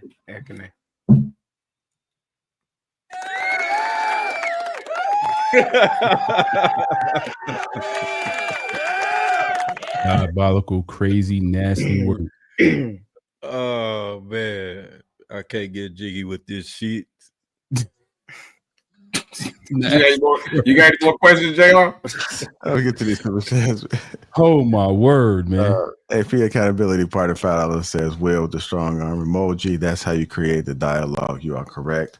You can add $2 says, raise your daughters into the wife you would marry. HQ Reacts $5 says, on all dating apps, I put, I need to feel safe and wanted. For me, this is act of service is felt. DJ, so Lowy 499 says, some men can dominate in any other area in life, so they want to come home and be a tyrant to their wife. Dominate men, not women. That's Simone 499 says, can you pitch to us what dominate looks like? Maybe then it would be more appealing. DJ So Lovely 499 says, some men can't dominate in any other area in their life, so they want to come home and be a tyrant. This is two? Yeah, well, she did it twice. Okay. Can I answer that when you get a chance? Huh? And pause about that dominating. I wanted to answer about the domination. Okay, yeah. Let me just read this last one. Then go ahead. $5. You can add. A daughter should be home. She shouldn't move out the house for any reason. She should attend college in the same city of her parents' residence. Thank you. You can add. I think you just said that. Go ahead, and what? So DJ, when we talking about domination, it's not from a tyrannical stance. It's more about the desire to exchange energy. And a man energy is dominant energy. And a woman that has submissive energy seeks and needs that dominant energy. And when she receives it, it's not extracting anything from her. It's filling her up. So it's not it's no tyranny or malice or ill will, harm, or intent involved in the dominance or the way we were discussing it. That's why I added the caveat that it can be misused and that can be dangerous. That would be tyrannical. But in the effect that we were speaking of it, it was like this painting behind me. I painted. It's called The Submission of Love, because you guys really can't see the whole painting, but it's a man and a woman, and in every angle it works because through. See, can you see it's a man and a woman right there holding each other? Yeah. So from every angle it works. You can hang it forward, side, down, and all, because it's power through submission. And when two people become one, it operates as a unique entity. So we were speaking from a place of I'm gonna just jump in, and I'm gonna assume all the other men agree with this. We were speaking from a place of love, protection, care, affection, and delicacy. Yeah. Because when somebody present they whole vulnerable self, and you step in and you protect that, and you push them back and say, hey, I got you from this point forward, emotionally, physically, and in any other way that person submits to you, it's from a sense of protection. And a woman that receives that craves it when it's done correctly. That's what she wants more than anything when done correctly. Now, we're not talking about none of the negativity, so remove that thought process out. That's all I want to say. I'm mad at you, JR. Why? I ain't been able to get this question answered. I try to get Kenny to answer it. I try to get Said to answer it, and at the magic time, you always like, boop, pause. Okay, Super chat. What was the question? Will? So I said, back to you, sir. How is this supposed to look? Like, we are not articulating how we expect our daughters, when they mature from high school, what that's supposed to look like in their love life, college, jobs, prioritizing the man. Like, what does that look like? Can you give me a chronological steps of order of how you would like to see your daughter's life play out? Run that back one more time. The love life from high school to, you're talking about in her process to getting married? Yeah, from high school, right? So I'm not saying it should start in high school. If you think it should start in high school, like I gave Kenny, do you think it should start like 9th grade process or freshman year college process, like, or after 18? Like, what does it look like before then, especially when we see that she's starting to mature and develop into a young lady or a woman, right? You know me here. You've heard some. Well, that can start at like 12, 13. Yeah, I mean, you and I have conversations all the time, and you hear some of the conversations that I talk about with my youngest, and she's on that path of going to school and things like that. But you also hear what she says about being receptive. What she tell you that day I was at the store, if that man come along, she going to school for chemistry, and what she tell you, I find that man, I'm getting married, and I'm letting him run the show. Right. She said unapologetically, fellas. Then she said, I have no problem. I'm on this path right now, but if I meet that guy, but also she's seeing the positive in her father. And I told her to discount all the bullshit that I've been through, having the kids out of wedlock and all that type of stuff, and looking at the positive attributes. And then when you see that and you're vetted by that man, then you should be able to trust him and let him lead you. And she's right. Okay. Right, which is good. I love it. I don't have no problem with that. But I'm talking about just like a blueprint, right? Because we sometimes are the exception to the rule. You live in your house, you have control over your life, your household, your children to some capacity. They have their autonomy to make their own decisions to some capacity.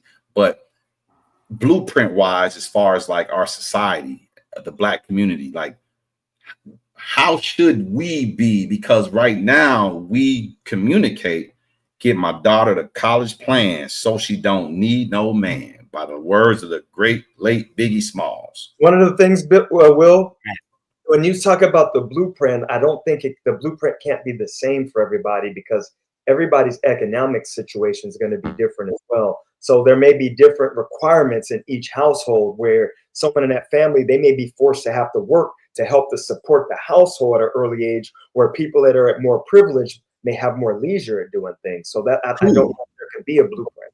But it still can be a blueprint. It's just the blueprint. It doesn't have to fit everyone. It should fit majority of us, though, because what we do is tell people go to college. College ain't for everyone, but that don't stop us from promoting it. We don't have hey, here's the trajectory of college goers in high school guidance counselor office, and here's the trajectory of non-college goers. Guess what, everybody? All of you don't have to go to college. No, it's pushed on every kid in high school to go to college. There's not one guidance counselor doing their job correctly that's going to make a child feel as though they can have success outside of college. That's not what we do in our society. We push all of them to college, 100%. If I want to answer to that, if it's okay for me to answer, if you want me to, I would say that. I don't care who answers, so go ahead, take a stab at it. Okay, I would say this, right? College is not the end be or whatever, however they put it. But the reason why we do say go to college, if you ask me, I would say it's for security. Like I do tell folks, I say college will never make you a millionaire, but college will at least guarantee you middle class. You're never going to be poor if you have a college degree, but depend on what you study. Depend on what you study. Yeah, that's not true. No, I said depend on what you study. Okay, but that doesn't connect. With all due respect, build it out. Because when you just say depend on what you study, right? It's this foo-foo language of which real vague, right? Loosely speaking, and I'm okay with that, because vagueness, there's a place for vagueness. but we're having a problem in the Black community. We cannot deal with vagueness anymore. We need specifics. Now, the specific doesn't work for everyone, but at least it gives someone an opportunity to look at that and say, hey, that may work for me. Okay, in that case, let me put it this way. I do when people come to me and say that they want to go to college, what is my best advice? I always tell them to pursue professional degrees. There are lists of professional degrees you have to study. Those professional degrees guarantee you employment. But the thing is, most people in the US, especially Black people, we don't. I'm Nigerian, okay, but I also consider myself. I don't think they Black. Didn't I But tell you? guess what? Don't think they. No, I'm heading there. I'm heading there. That's But why I I also asked you consider that question myself last Black time, and gang. Why are you African here? American because That's you why know I asked why? you The that same question. blood that runs in me runs in you. You No, see what I'm saying? No, it I don't run in me. understand. Let's do that later. It don't So run in me. I ain't so African descent at all. Pause. no, you don't Hey, have to be African descent. Anybody that is Black is major African pause. descent. I don't know where you're coming up from that. Major Where you coming pause. that? Hey, But the how thing y'all is, not gonna stop but that, man? let's not These niggas talking about digress. running into Let's each other and shit. Y'all not gonna say nothing about that. Come on, man. okay. So what I'm trying to say is this, You just right? mad about the circle jerk, cunt. What I'm trying to say is that the Blacks in America don't like to travel. You see what I'm saying? When they go to college and graduate in college, they usually want to stay in America. They don't want, like, very low percentage of Black people in America travel outside America to work. Listen, I'm the reason coming. why we don't hold on, the You don't reason like why the free, but the reason why we don't travel to other countries to get educated is because their I'm degrees not. are less valuable in our I'm country not. where we need to get a job. That's why Oh y'all come goodness. here. That's why y'all come here as exchange You guys students get it. because our You guys. degrees are more valuable. I've heard that many times. That is not the reason. Whoever is telling you that is lying to you. I've been to Who's many lying? countries So you telling internationally. Like how me you I can said get a lying, degree? I lying can get a between. degree in any country, bring it here to America, and Let I'll get me paid. explain. I will Hold on, explain. brother. I'm asking you a question. You're And telling me I'm that about I to get answer your one question, moment, right? brother. One moment. I'm asking Okay. you a question. I'm just having a dialogue. I'm not trying to attack you. Just relax. No problem. So what you're telling me is that I can get a degree in any country, Ikene, and Mm-hmm. I can come here and get paid commensurate with the value of that degree as if I got it in That is America. not That's what you what you're telling me? said. That is not what you said. You said get a job. You did now. You move it to No, pay I said a scale. degree. I said a degree. Yes. The purpose of Yes. getting the degree is Yes. to get a job. So Yes. you telling me I could get a Yes. degree in Nigeria, bring it, My and it'll question. translate the credits and all that. It'll translate here, and I can have the same degree in You've asked America. me the same question like 5 times. Let me answer one, brother. It will transfer. There are exceptions. I'm an academic. I studied and I know the difference. If you study engineering in Nigeria and come to US, they give you a job. If you study nursing and come to US, you have to take a 1-year program due to what they call conversion. What happened to my Co- question being answered? I Now we just on this. answered. No, you I mean, didn't. how many people are asking me questions at the same time? One person at a time, You please. haven't. You're One talking, person at a time. sir. I asked you a question. Said a question, and you said you can answer it, and you still haven't answered it. I'm still on this, man, because Did you answer? you Did you literally just just say the proved my question? point. You said you had to come here and do a conversion for a year. So that means that the degree is not Okay. recognized as You equal you you and didn't listen to commensurate. what I said. Why would you I need to do a s- conversion, I gang? said Why? when you study something like nursing or medicine in the health field, you have to do what they call conversion. Every other field, you don't. You get a degree from Nigeria, you come here. In fact, they will hire you from Nigeria as an engineer, and you come here, you start working right away. That's why they call the Indian people, Nigerians have what they call H-1B visa. They come here, they start. In fact, there are Nigerians in Nigeria Not working for an because of their. American company without even being here. They're working in Nigeria with Not, laptops for an American company here. it's not because of their education. It's because of Is the their pay scale. education? No, sir. It's because of the pay scale.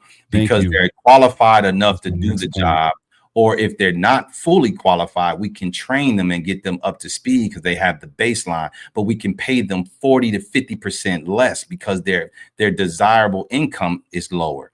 They're not going to come in there negotiating a $300,000 salary. They can knock off a $300,000 employee and bring on a $120,000 employee to do the same job. It's That's not. It's not. And that's It's why I not like use the that. key words It- equivalency and commensurate, meaning that same okay. degree has the same worth in America, meaning you will come here and get the same results as if you got it here, brother. Exactly. That's equivalence without conversion. okay. Can But we forget pay that scale. topic? That don't apply to none of us. So, Ekene, I said, what's the trajectory of a blueprint of our women? You don't have this problem because these ain't your women. You say you're Nigerian. You specified that for a reason. You're Nigerian, sir. You don't. You made a general comment, and I said, "Can I answer that?" Because nobody was answering, and you said, "Okay, Right. go ahead." Yes. Okay. Was But it I for didn't seed? but Because you once didn't say that. You're not once you black, specify Was it for that seed? you are, Was it but for once seed? you specify that you are Nigerian, it really don't matter what you say because you are Okay. disqualified. Okay. Hold on, Guess what? sir. My Go ahead. question is specifically for the black community. Now, you could be on the outside looking in and give some perspective, but maybe you don't have to deal with the circumstances that the black people have to Okay. deal with. So you Okay. Let can't me tell you relate. this. Let me clarify you, please. When I said Nigeria is for clarification, okay? What I've been in this clarification? country. Excuse me. I've been in this country for 21 years. What I that mean? wasn't here yet. And you know what it means? There are kids that that just turned 21 You this still year. sound I like you're was from here Nigeria. before they were born. Let Listen, me finish. Sir, don't try to arrange how I'm going to respond, okay? If you don't want me to talk, that's fine, but don't guide me that that I don't live here, or maybe I'm not from here, so that who therefore I said, can't really have a bro? say. Excuse Are me, you your black? opinion is your opinion, You're and let me right. talk, okay?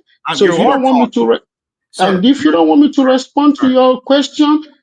I'll fall back and Okay, let's don't see respond how to it. Okay, respond. don't respond to it. Don't Good, respond. thank you. Okay, thank you. So Thank go you. ahead, please. Can anybody else Well, answer that question? my answer wasn't sufficient because I thought that I broke down No, the. you talked about your daughter specifically. You said you can't talk about a blueprint. You said you gave caveats for why you can't do that, and I'm accepting that. I'm asking. Look, college is a blueprint for 99.99% / 100% of kids in America if they go to high school. The high school is promoting college. The high school don't take in any other consideration of family, economic status, this, that, and the third. They say, hey, go to college, go to college, go to college, go to college, go to college, go to college.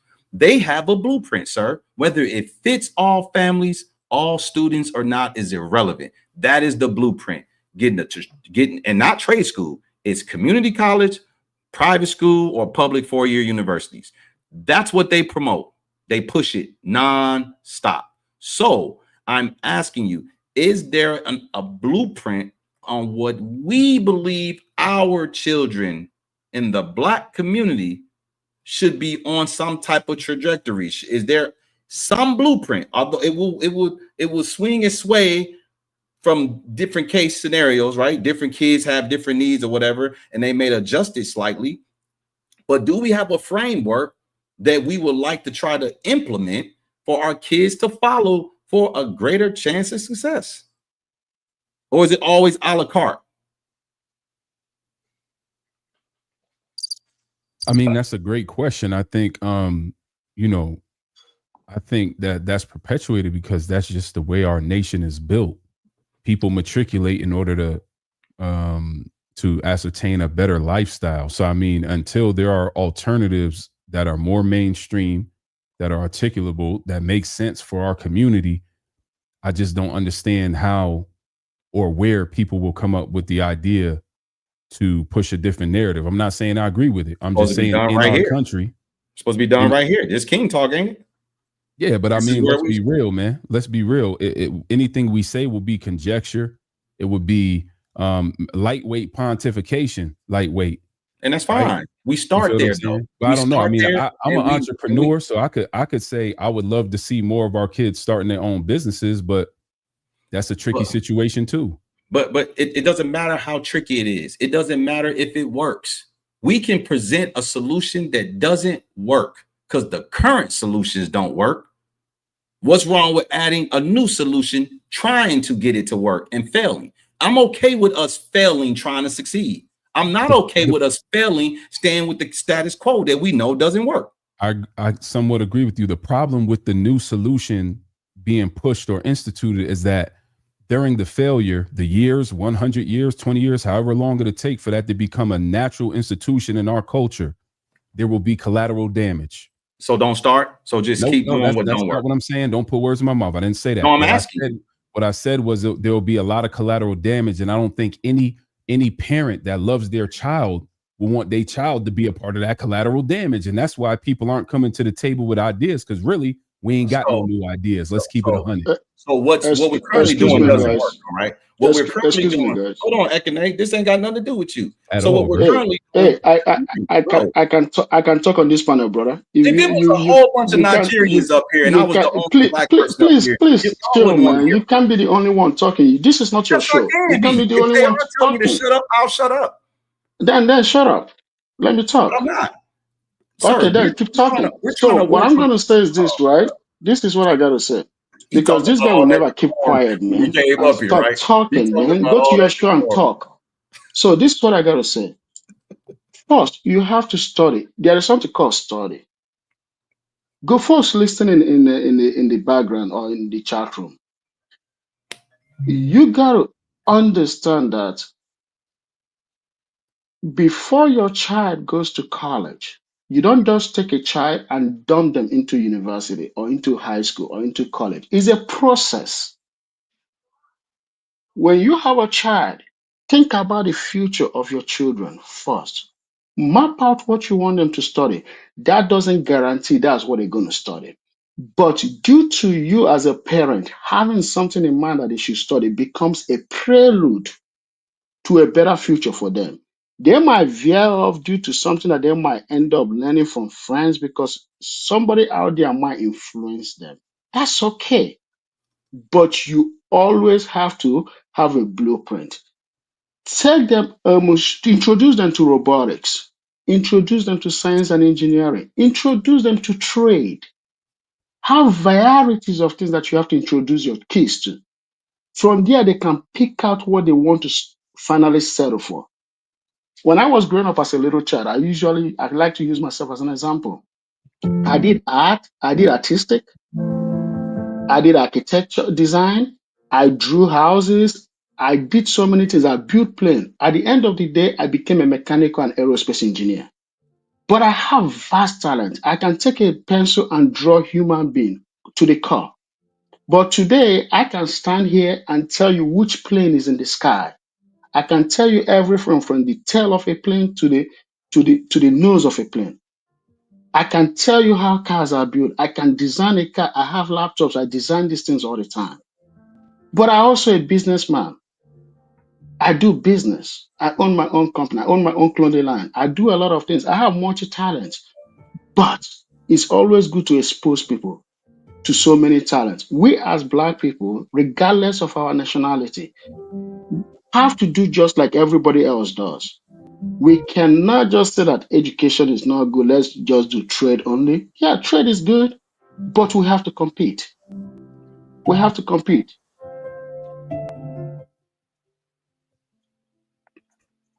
I know. I'm seeing Sinners today. That shit Hey, was fire. I don't know if Hey, you hey, Mark. playing So what I was playing saying, the church bro. playing the Right. church music in the background is crazy. Yeah. So right now, what we're doing is not working. So there will be collateral damage when you're trying to fix a problem, but you don't have a verified solution. Because the only way to get the results of a new solution is to put it in action and see if it works.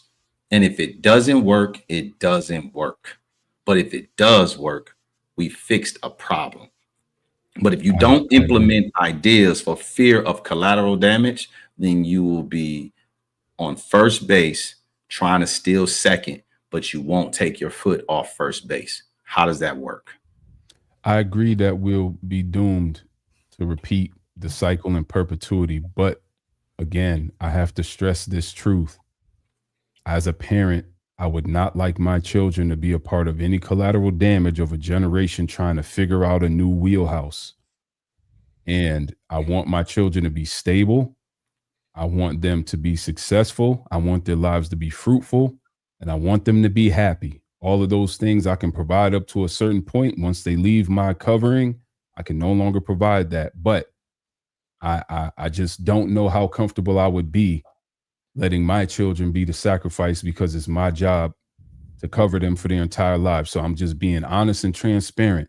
So that is why I would have apprehension and some trepidation in regards to this new idea. And I'm just being real with you. But that's fine, because here's the thing. Whatever blueprint you implemented for your kid, you expect to work. True or false? Correct. That's a blueprint we can implement for other kids. If it's going to work for your kids, why wouldn't it work for my kids? Well, I believe my blueprint may be somewhat traditional, and it is all contingent upon, and it hinges upon my success. The alternative blueprint, I have two blueprints for them. In the event of my failure or my demise, they have a traditional trajectory they can take that will ensure at least the baseline. But in the event that my success is imminent and it comes to fruition, then I have another blueprint. So hopefully I'll get the second blueprint. You feel what I'm saying? So watch this. You have a blueprint and you have a contingency blueprint. That's right. Correct. Yes. So let's just say it don't matter which one, right? Unfortunately, you meet your untimely demise and they have to go with the contingency plan. Whichever one, they are both expected to yield positive results, right?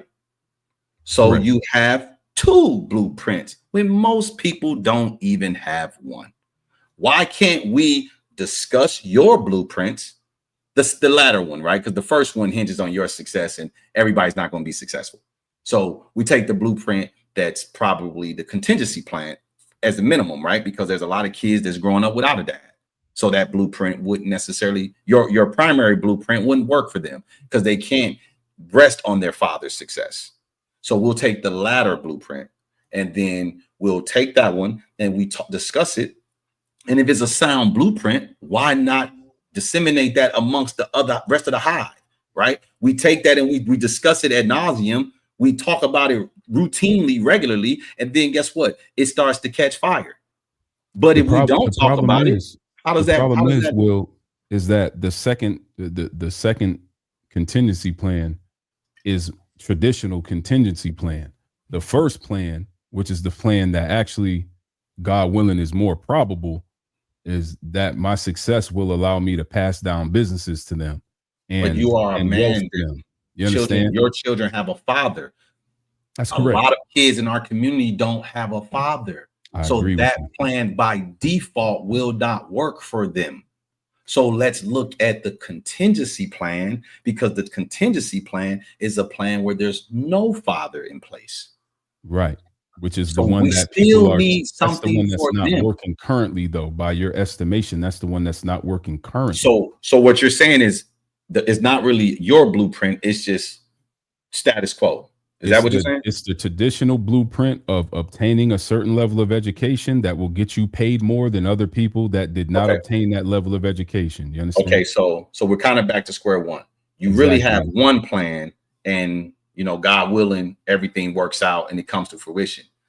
So we still need to devise some type of a plan. Now, you may not like my suggestions. Said may not like your suggestions. Trev may not like said suggestions. It don't matter if we like each other's suggestions. It matters that we have the dialogue. One of us is going to make a point that's good and we can build on that point. But see, we up here having all these other kind of conversations that really ain't moving the needle. With all due respect to all of you brothers up here, no disrespect to any of you, I don't think we move the needle much when we have these discussions.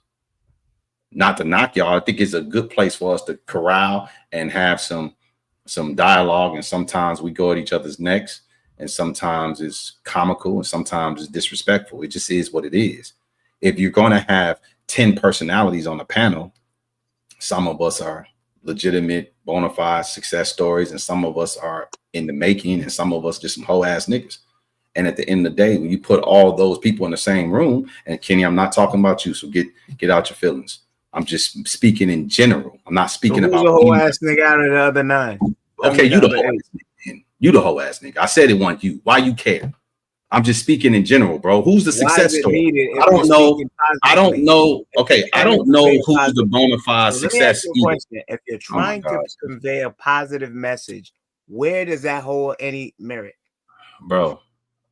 It's not always the same 10 For the people up here, slow is it? kids, for the slow Okay, kids, for the slow if I'm kids, trying listen, to sir, convey a sir, positive sir, message, sir, where sir, does that fit within the conversation? sir. It's impossible that week after week there's a panel of 10 men and there's not a discrepancy in success. There's not this wide spectrum of success to failure. Everybody that comes up here is not successful. Everybody that comes up here is not a failure. It's a whole spectrum of in the middle. That's why we have so many disagreements, because we all see through a different lens. I'm Who is saying not we need to. successful in your lens? In your lens, how can you gauge the success of somebody with your lens? Everybody's success is Okay, different. I'll try this one more time. Who I'll is try you? this one. What I'll makes try you? this. Wait.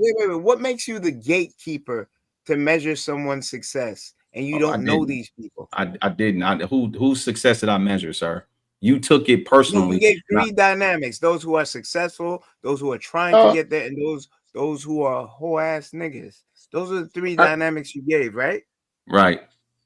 So Yeah. now, who are you, the gatekeeper, to measure people's success? Do you know everyone's backstory and testimony while you're making No. these statements? No, and I haven't attached it to anyone. But do you think everybody Okay, that comes but up? why is that fruitful with the given discussion that you're If trying you to stop convey a talking, point I'll and you answer it. have no information to validate what you're saying?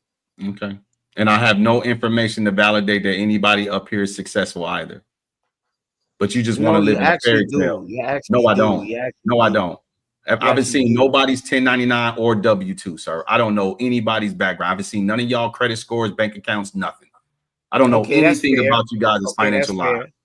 Okay, that's fair. So stay off the insults then. It could go either way. Who did I insult? Tell me the name of the Anybody person I that was up insulted. on this panel that you ever put that title whole ass nigga. The only person I did that you're to is insulting. you and one other person. I'm not gonna say it because I'm not trying to stir up anything. Okay, so now you actually said there were two people on this Yeah. whole panel, so you assigned it to me. Yeah, but we wasn't today. I wasn't No. talking. I specifically So said, there's sir, only two. So there's sir, only two, and we're sir, playing words. We're playing sir. word Hey salad man, hey again. dude, stop, dude. I'm about to stop responding to you, man, because you just seem to be in Okay, your you're field. not that important, so you could. Okay, so that's You're good. really not that important, so you could. Okay, bro. I There wasn't was a whole talking to you. discussion. There was a whole discussion that said had asked for accolades with you, and it went off the rails. You think you hold more accolades than me? I don't care about accolades, bro. I don't know what you hold. I don't care what you I hold. can easily call you a I whole don't ass care. nigga because you don't have as much commendations and accolades as I do, even though you allegedly have more money than me. I may not have more money than you either. I don't have the accolades you have. I don't have the money you have. Can we move on? You happy? I don't know. I don't think I I'm more want you to successful adjust than the you. way you talk to people up here. Okay, well, you're not going to be able to do that. Okay, so well, I will keep interceding if you try to Oh, play people so intelligence and that's broad where daylight. And I I will told you that call, before. and that's I'm where I not will having call it. you. You're my Okay. junior. Oh, okay. And I'm gonna keep sunning you. Please, you ain't sunning nobody. Oh, You's a every time we clown. do that split screen, sir, it's a sunset. You's a clown with a I starch know. mustache. I Grow know. a real one like a man. Ooh. Grow Uh-oh. a real one Say like it a ain't man. up That here. look like Newport ash. Just me and you. No, get a me. real one before you talk to me, son. I can't grow one. You're my junior. I I look can't down grow. upon you. I can't grow all of this. It doesn't grow No, in. you. He said you got a county short on your shit, bro. Yeah, I'm just patchy. You know, I got some spots and stuff, so it don't grow. Who you want me to do? You want me to take I some will Nair or keep something for my face? reprimanding you every time you come up here with the whole ass antics of talking down to people in broad daylight and trying to Talk down belittle to no one, people. sir. You Sir. do it every time, and you always have to try to be an antagonist to somebody's point.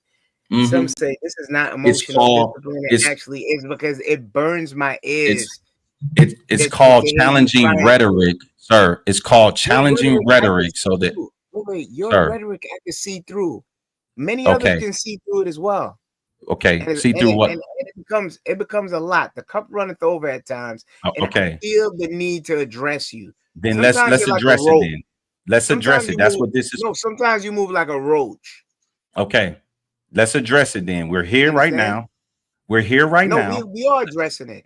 Are you No, hearing you the said words nothing that are coming out specific. of my Sir, mouth? Anytime I hear sir. you try to do the word semantics and play people, grown men with IQs like they're dumb, I will voice my opinion on how Okay. I see you, you roach. Okay. Okay. So now I'm a roach. Okay. Yeah, you're a roach. If I'm a whole ass nigga, you's a roach. Okay. That works. So do you want to address some of my rhetoric? I already did. What rhetoric have you addressed? The whole ass nigga comment? That's the rhetoric you're addressing? I So you already got said all why. I gave a case in point of why it's unacceptable when you're speaking to grown I men and heard you you. can't measure anybody's success because you don't have anything to quantify it against. So that Sir. means you should be man enough to concede your point and speak better about the black men that come up on this panel. Okay, sir. Again, tell me the person when I made this comment about the spectrum of what type of people show up on these panels. Who was I addressing? Can you articulate who I was addressing?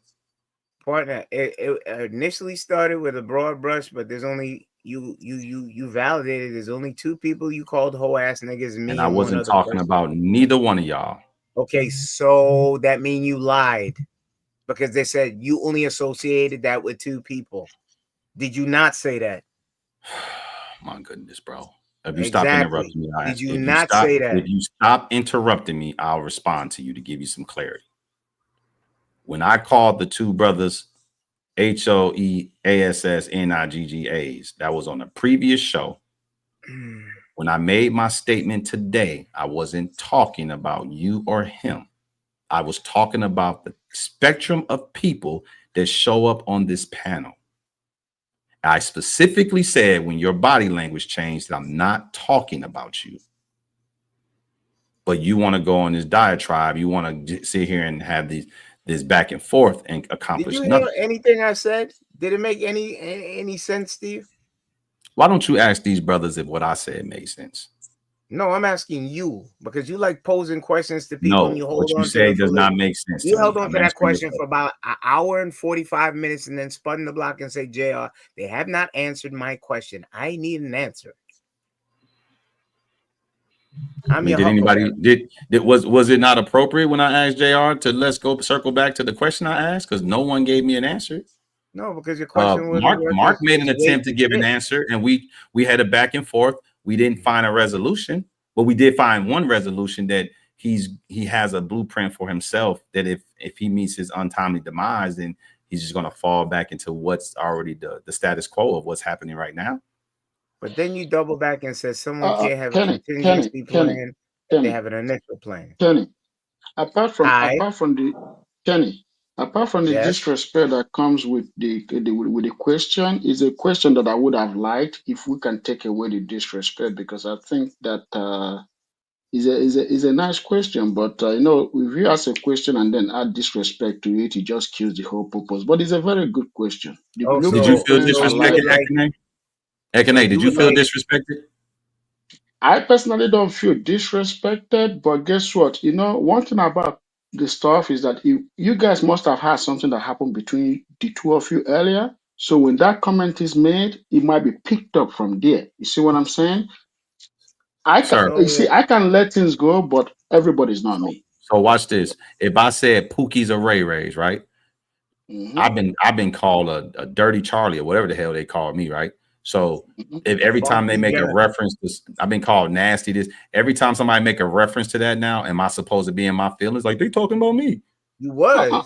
At the end of the day, I will put it this way: if this I is would answer that, I will put it this way: I personally will not feel disrespected if people are calling me that and then they bring it up every conversation. I might not feel disrespected, but if I'm in a certain mood, I will feel very disrespected. so if you in your feelings. So if I'm in a certain mood, which means you don't know what I'm going through that day, you don't know where I've been or anything, you know what I mean? It's Probably just shouldn't be on natural. panels. You probably It's shouldn't get natural. on panels if you feeling some kind of Guess way. what? You just like you said, people can police you, right? You can't No, police people's I'm saying mood. police You see what? yourself. I'm saying Which police no, yourself. no. If But I'm you don't have autonomy how if people I'm feel. dealing with something that day, I'm not gonna get Yes. on a panel with personalities talking about controversial stuff. That's not a good recipe. It's not. Oh my Guess what? God, Guess you're what? Guess what, my lying. guy?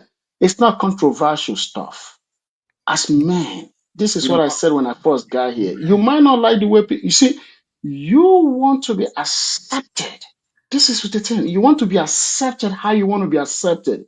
You want to dictate to people how you want to be accepted. But when people tell you how to accept them, you have a problem with that. That is called selfishness. when did you anybody tell me how to accept them and I had a problem with it, sir? I simply said we need Brother, to I police see you ourselves. reacting in the last 10 seconds ago. You reacted. 10 seconds ago. You just Bro, reacted. if you have a hey, do we? I mean, Bro, am I? just do your thing, brother. Let me ask the other Hey, fellas. Does Ekene, it you make sense right. that if you just do have I, your I thing. you're I having a bad I apologize. can't say nothing anymore. I'm Ekene, done. you're right. I apologize to Will for calling him a roach, and I derailed the conversation calling him that no, sucker a no, you couple didn't. times. No, I you probably didn't. called him sucker like six, 7 times, and that shows that I lacked emotional maturity, and I fell for the carrot, and I accept my part because you said you wanted it fruitful. I should have never let it get to the point of that, Kenny, one but it minute, please. bothers me. Please, Kenny, please, can you answer the question on that blueprint, please? Because I'm really interested in that. Can you answer the question on that blueprint that Will put out? I already did, but he said my answer was too vague or obscure, and it wasn't to be understood because I come from a West Indian background where young girls, when they're able, they're taught how to cook, they're taught how to keep a house, they're taught okay, be in your studies. They are multitasking, and they go into the adolescent years as for modeling these same things. So now they're actually cooking and doing womanly duties when mom come home from work or dad come home from work. They know how to keep a house and also cook food, and also they're becoming groomed into learning how to treat a man. Now the birds and the bees are now introduced high school.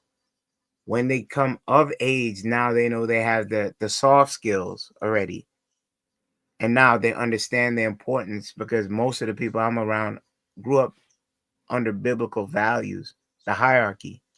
So now your mother and father are saying, find a good man, make sure he has a good job, he's able to take care of you. So when I pass you over to this man, you're now his dependent. That's why that dependent word makes sense. So now you'll depend on him, but now you don't come in empty handed. You come in with those soft skills that a wife should have. So now you're getting a promotion. You're getting a ring, and now you're this man's wife, and you have these skills. A lot of these women don't have these skills, and they don't feel that they need to be humble enough to be able to hold the job and also make a house a home. So they make excuses. So they give requirements that you need to match their financial status, and they come with requirements when you are the cookie. As I said many shows before, a woman's most valuable time to be reproductive is between ages 18 to 35. Anything beyond that is advanced. So a woman has to be put in a position where she can be enticing enough to be chose. Those women that miss that bill chasing careers and their alleged passions, they seem to have many regrets, and we have a ton of stories that show like the Ebony K. Williams and what's the other one, Kendra G's and stuff like that. Those are outliers, but those are not really outliers because a lot of women fall into those categories when they can't find a man that matches the bill, because those men that make that type of money have more options, and they defer to the younger, more perky breasts and the women that they can mold to their liking, rather than these hardened women that feel that you have to follow their requirements, and those ones get old, and then they're like Vivica Fox getting BBLs and trying to chase young men like they're desirable.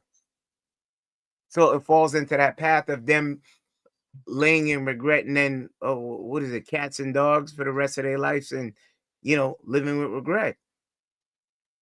So I just gave a case model how you start from young to being wed, or you can see the cautionary tale of those women that go the other way and don't have anything. I can't attach not one timeline to that to understand when these different things take place. Kenny, you asked me a question. The timeline that I gave you, was it off? It didn't make sense in any way, shape, or form? It makes sense. It makes sense based on I my saw a linear path, but there wasn't any ages attached to these things. So I don't know when these things are taking place. So wait. So you needed me to give an age for every step into womanhood? I mean, it will help. You just couldn't use your beautiful mind to see the gaps, as for me saying from young to adolescent into the age of her womanhood. You just couldn't do the chronological thing right there. You needed me to date like 6, 7, 8, 9, 13, 15, 17, 20. You needed that? Yes, I need an age so I can put it together, because at the final result. So Mark, this is what I'm trying to explain, whether people agree with it. The final result could have happened when this woman is 37, based on the lineage. It's still linear, right? It's still going in a linear way. So I don't know when these different. Do you really need an age to attach after I say I said yes, from young to adolescence into womanhood? I need an age. Kenny, I think when you were talking, right, you did bring age chronological, but what Will was saying was like, because Will is right. He wants you to start from like very, very young age, like, from, I would say from the age of, Will, you can be specific on the age that you wanted to discuss. So what did but I miss? I understand where Will is coming from. I'm not trying to tell him. I'm not trying to tell him how it should be. I'm trying to understand it. That's it. I'm saying if that final result, when that father hands that daughter over to her husband, I don't know what age that was. Did y'all catch what age that was at? I think about 30 minutes ago he said something about 22. Was it truly necessary that wasn't him? That was Marcus. Age being that that was Marcus. Vary rather he than just said the story. Was you not listening to him talk? Did he say 22? Rather than I think I said no, not now. 30 minutes ago he said something about 22, but this time he said between the age of 20 something to 35. No, Kenny, you did say, I think you said between the age of something to 35. I used the value, a woman's most valuable time in her life per reproduction is 18 per reproduction is 18 to 35.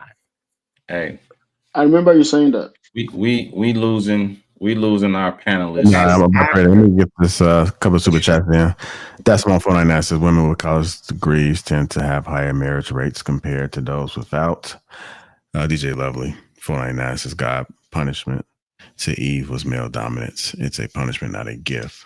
I want to thank everybody. No, it wasn't. That's incorrect. But go ahead. Yeah, I think Viz was arguing back and forth. I want to thank everybody that's contributed to the platform. Let's make sure we support each other. Make sure we go to IG's, YouTube channels, everybody. Let's make sure we support each other the same way we support here. Thank you guys for tuning in. Catch us tomorrow. We're going to live tomorrow, but just catch us next Tuesday as well on King Talk. And we out.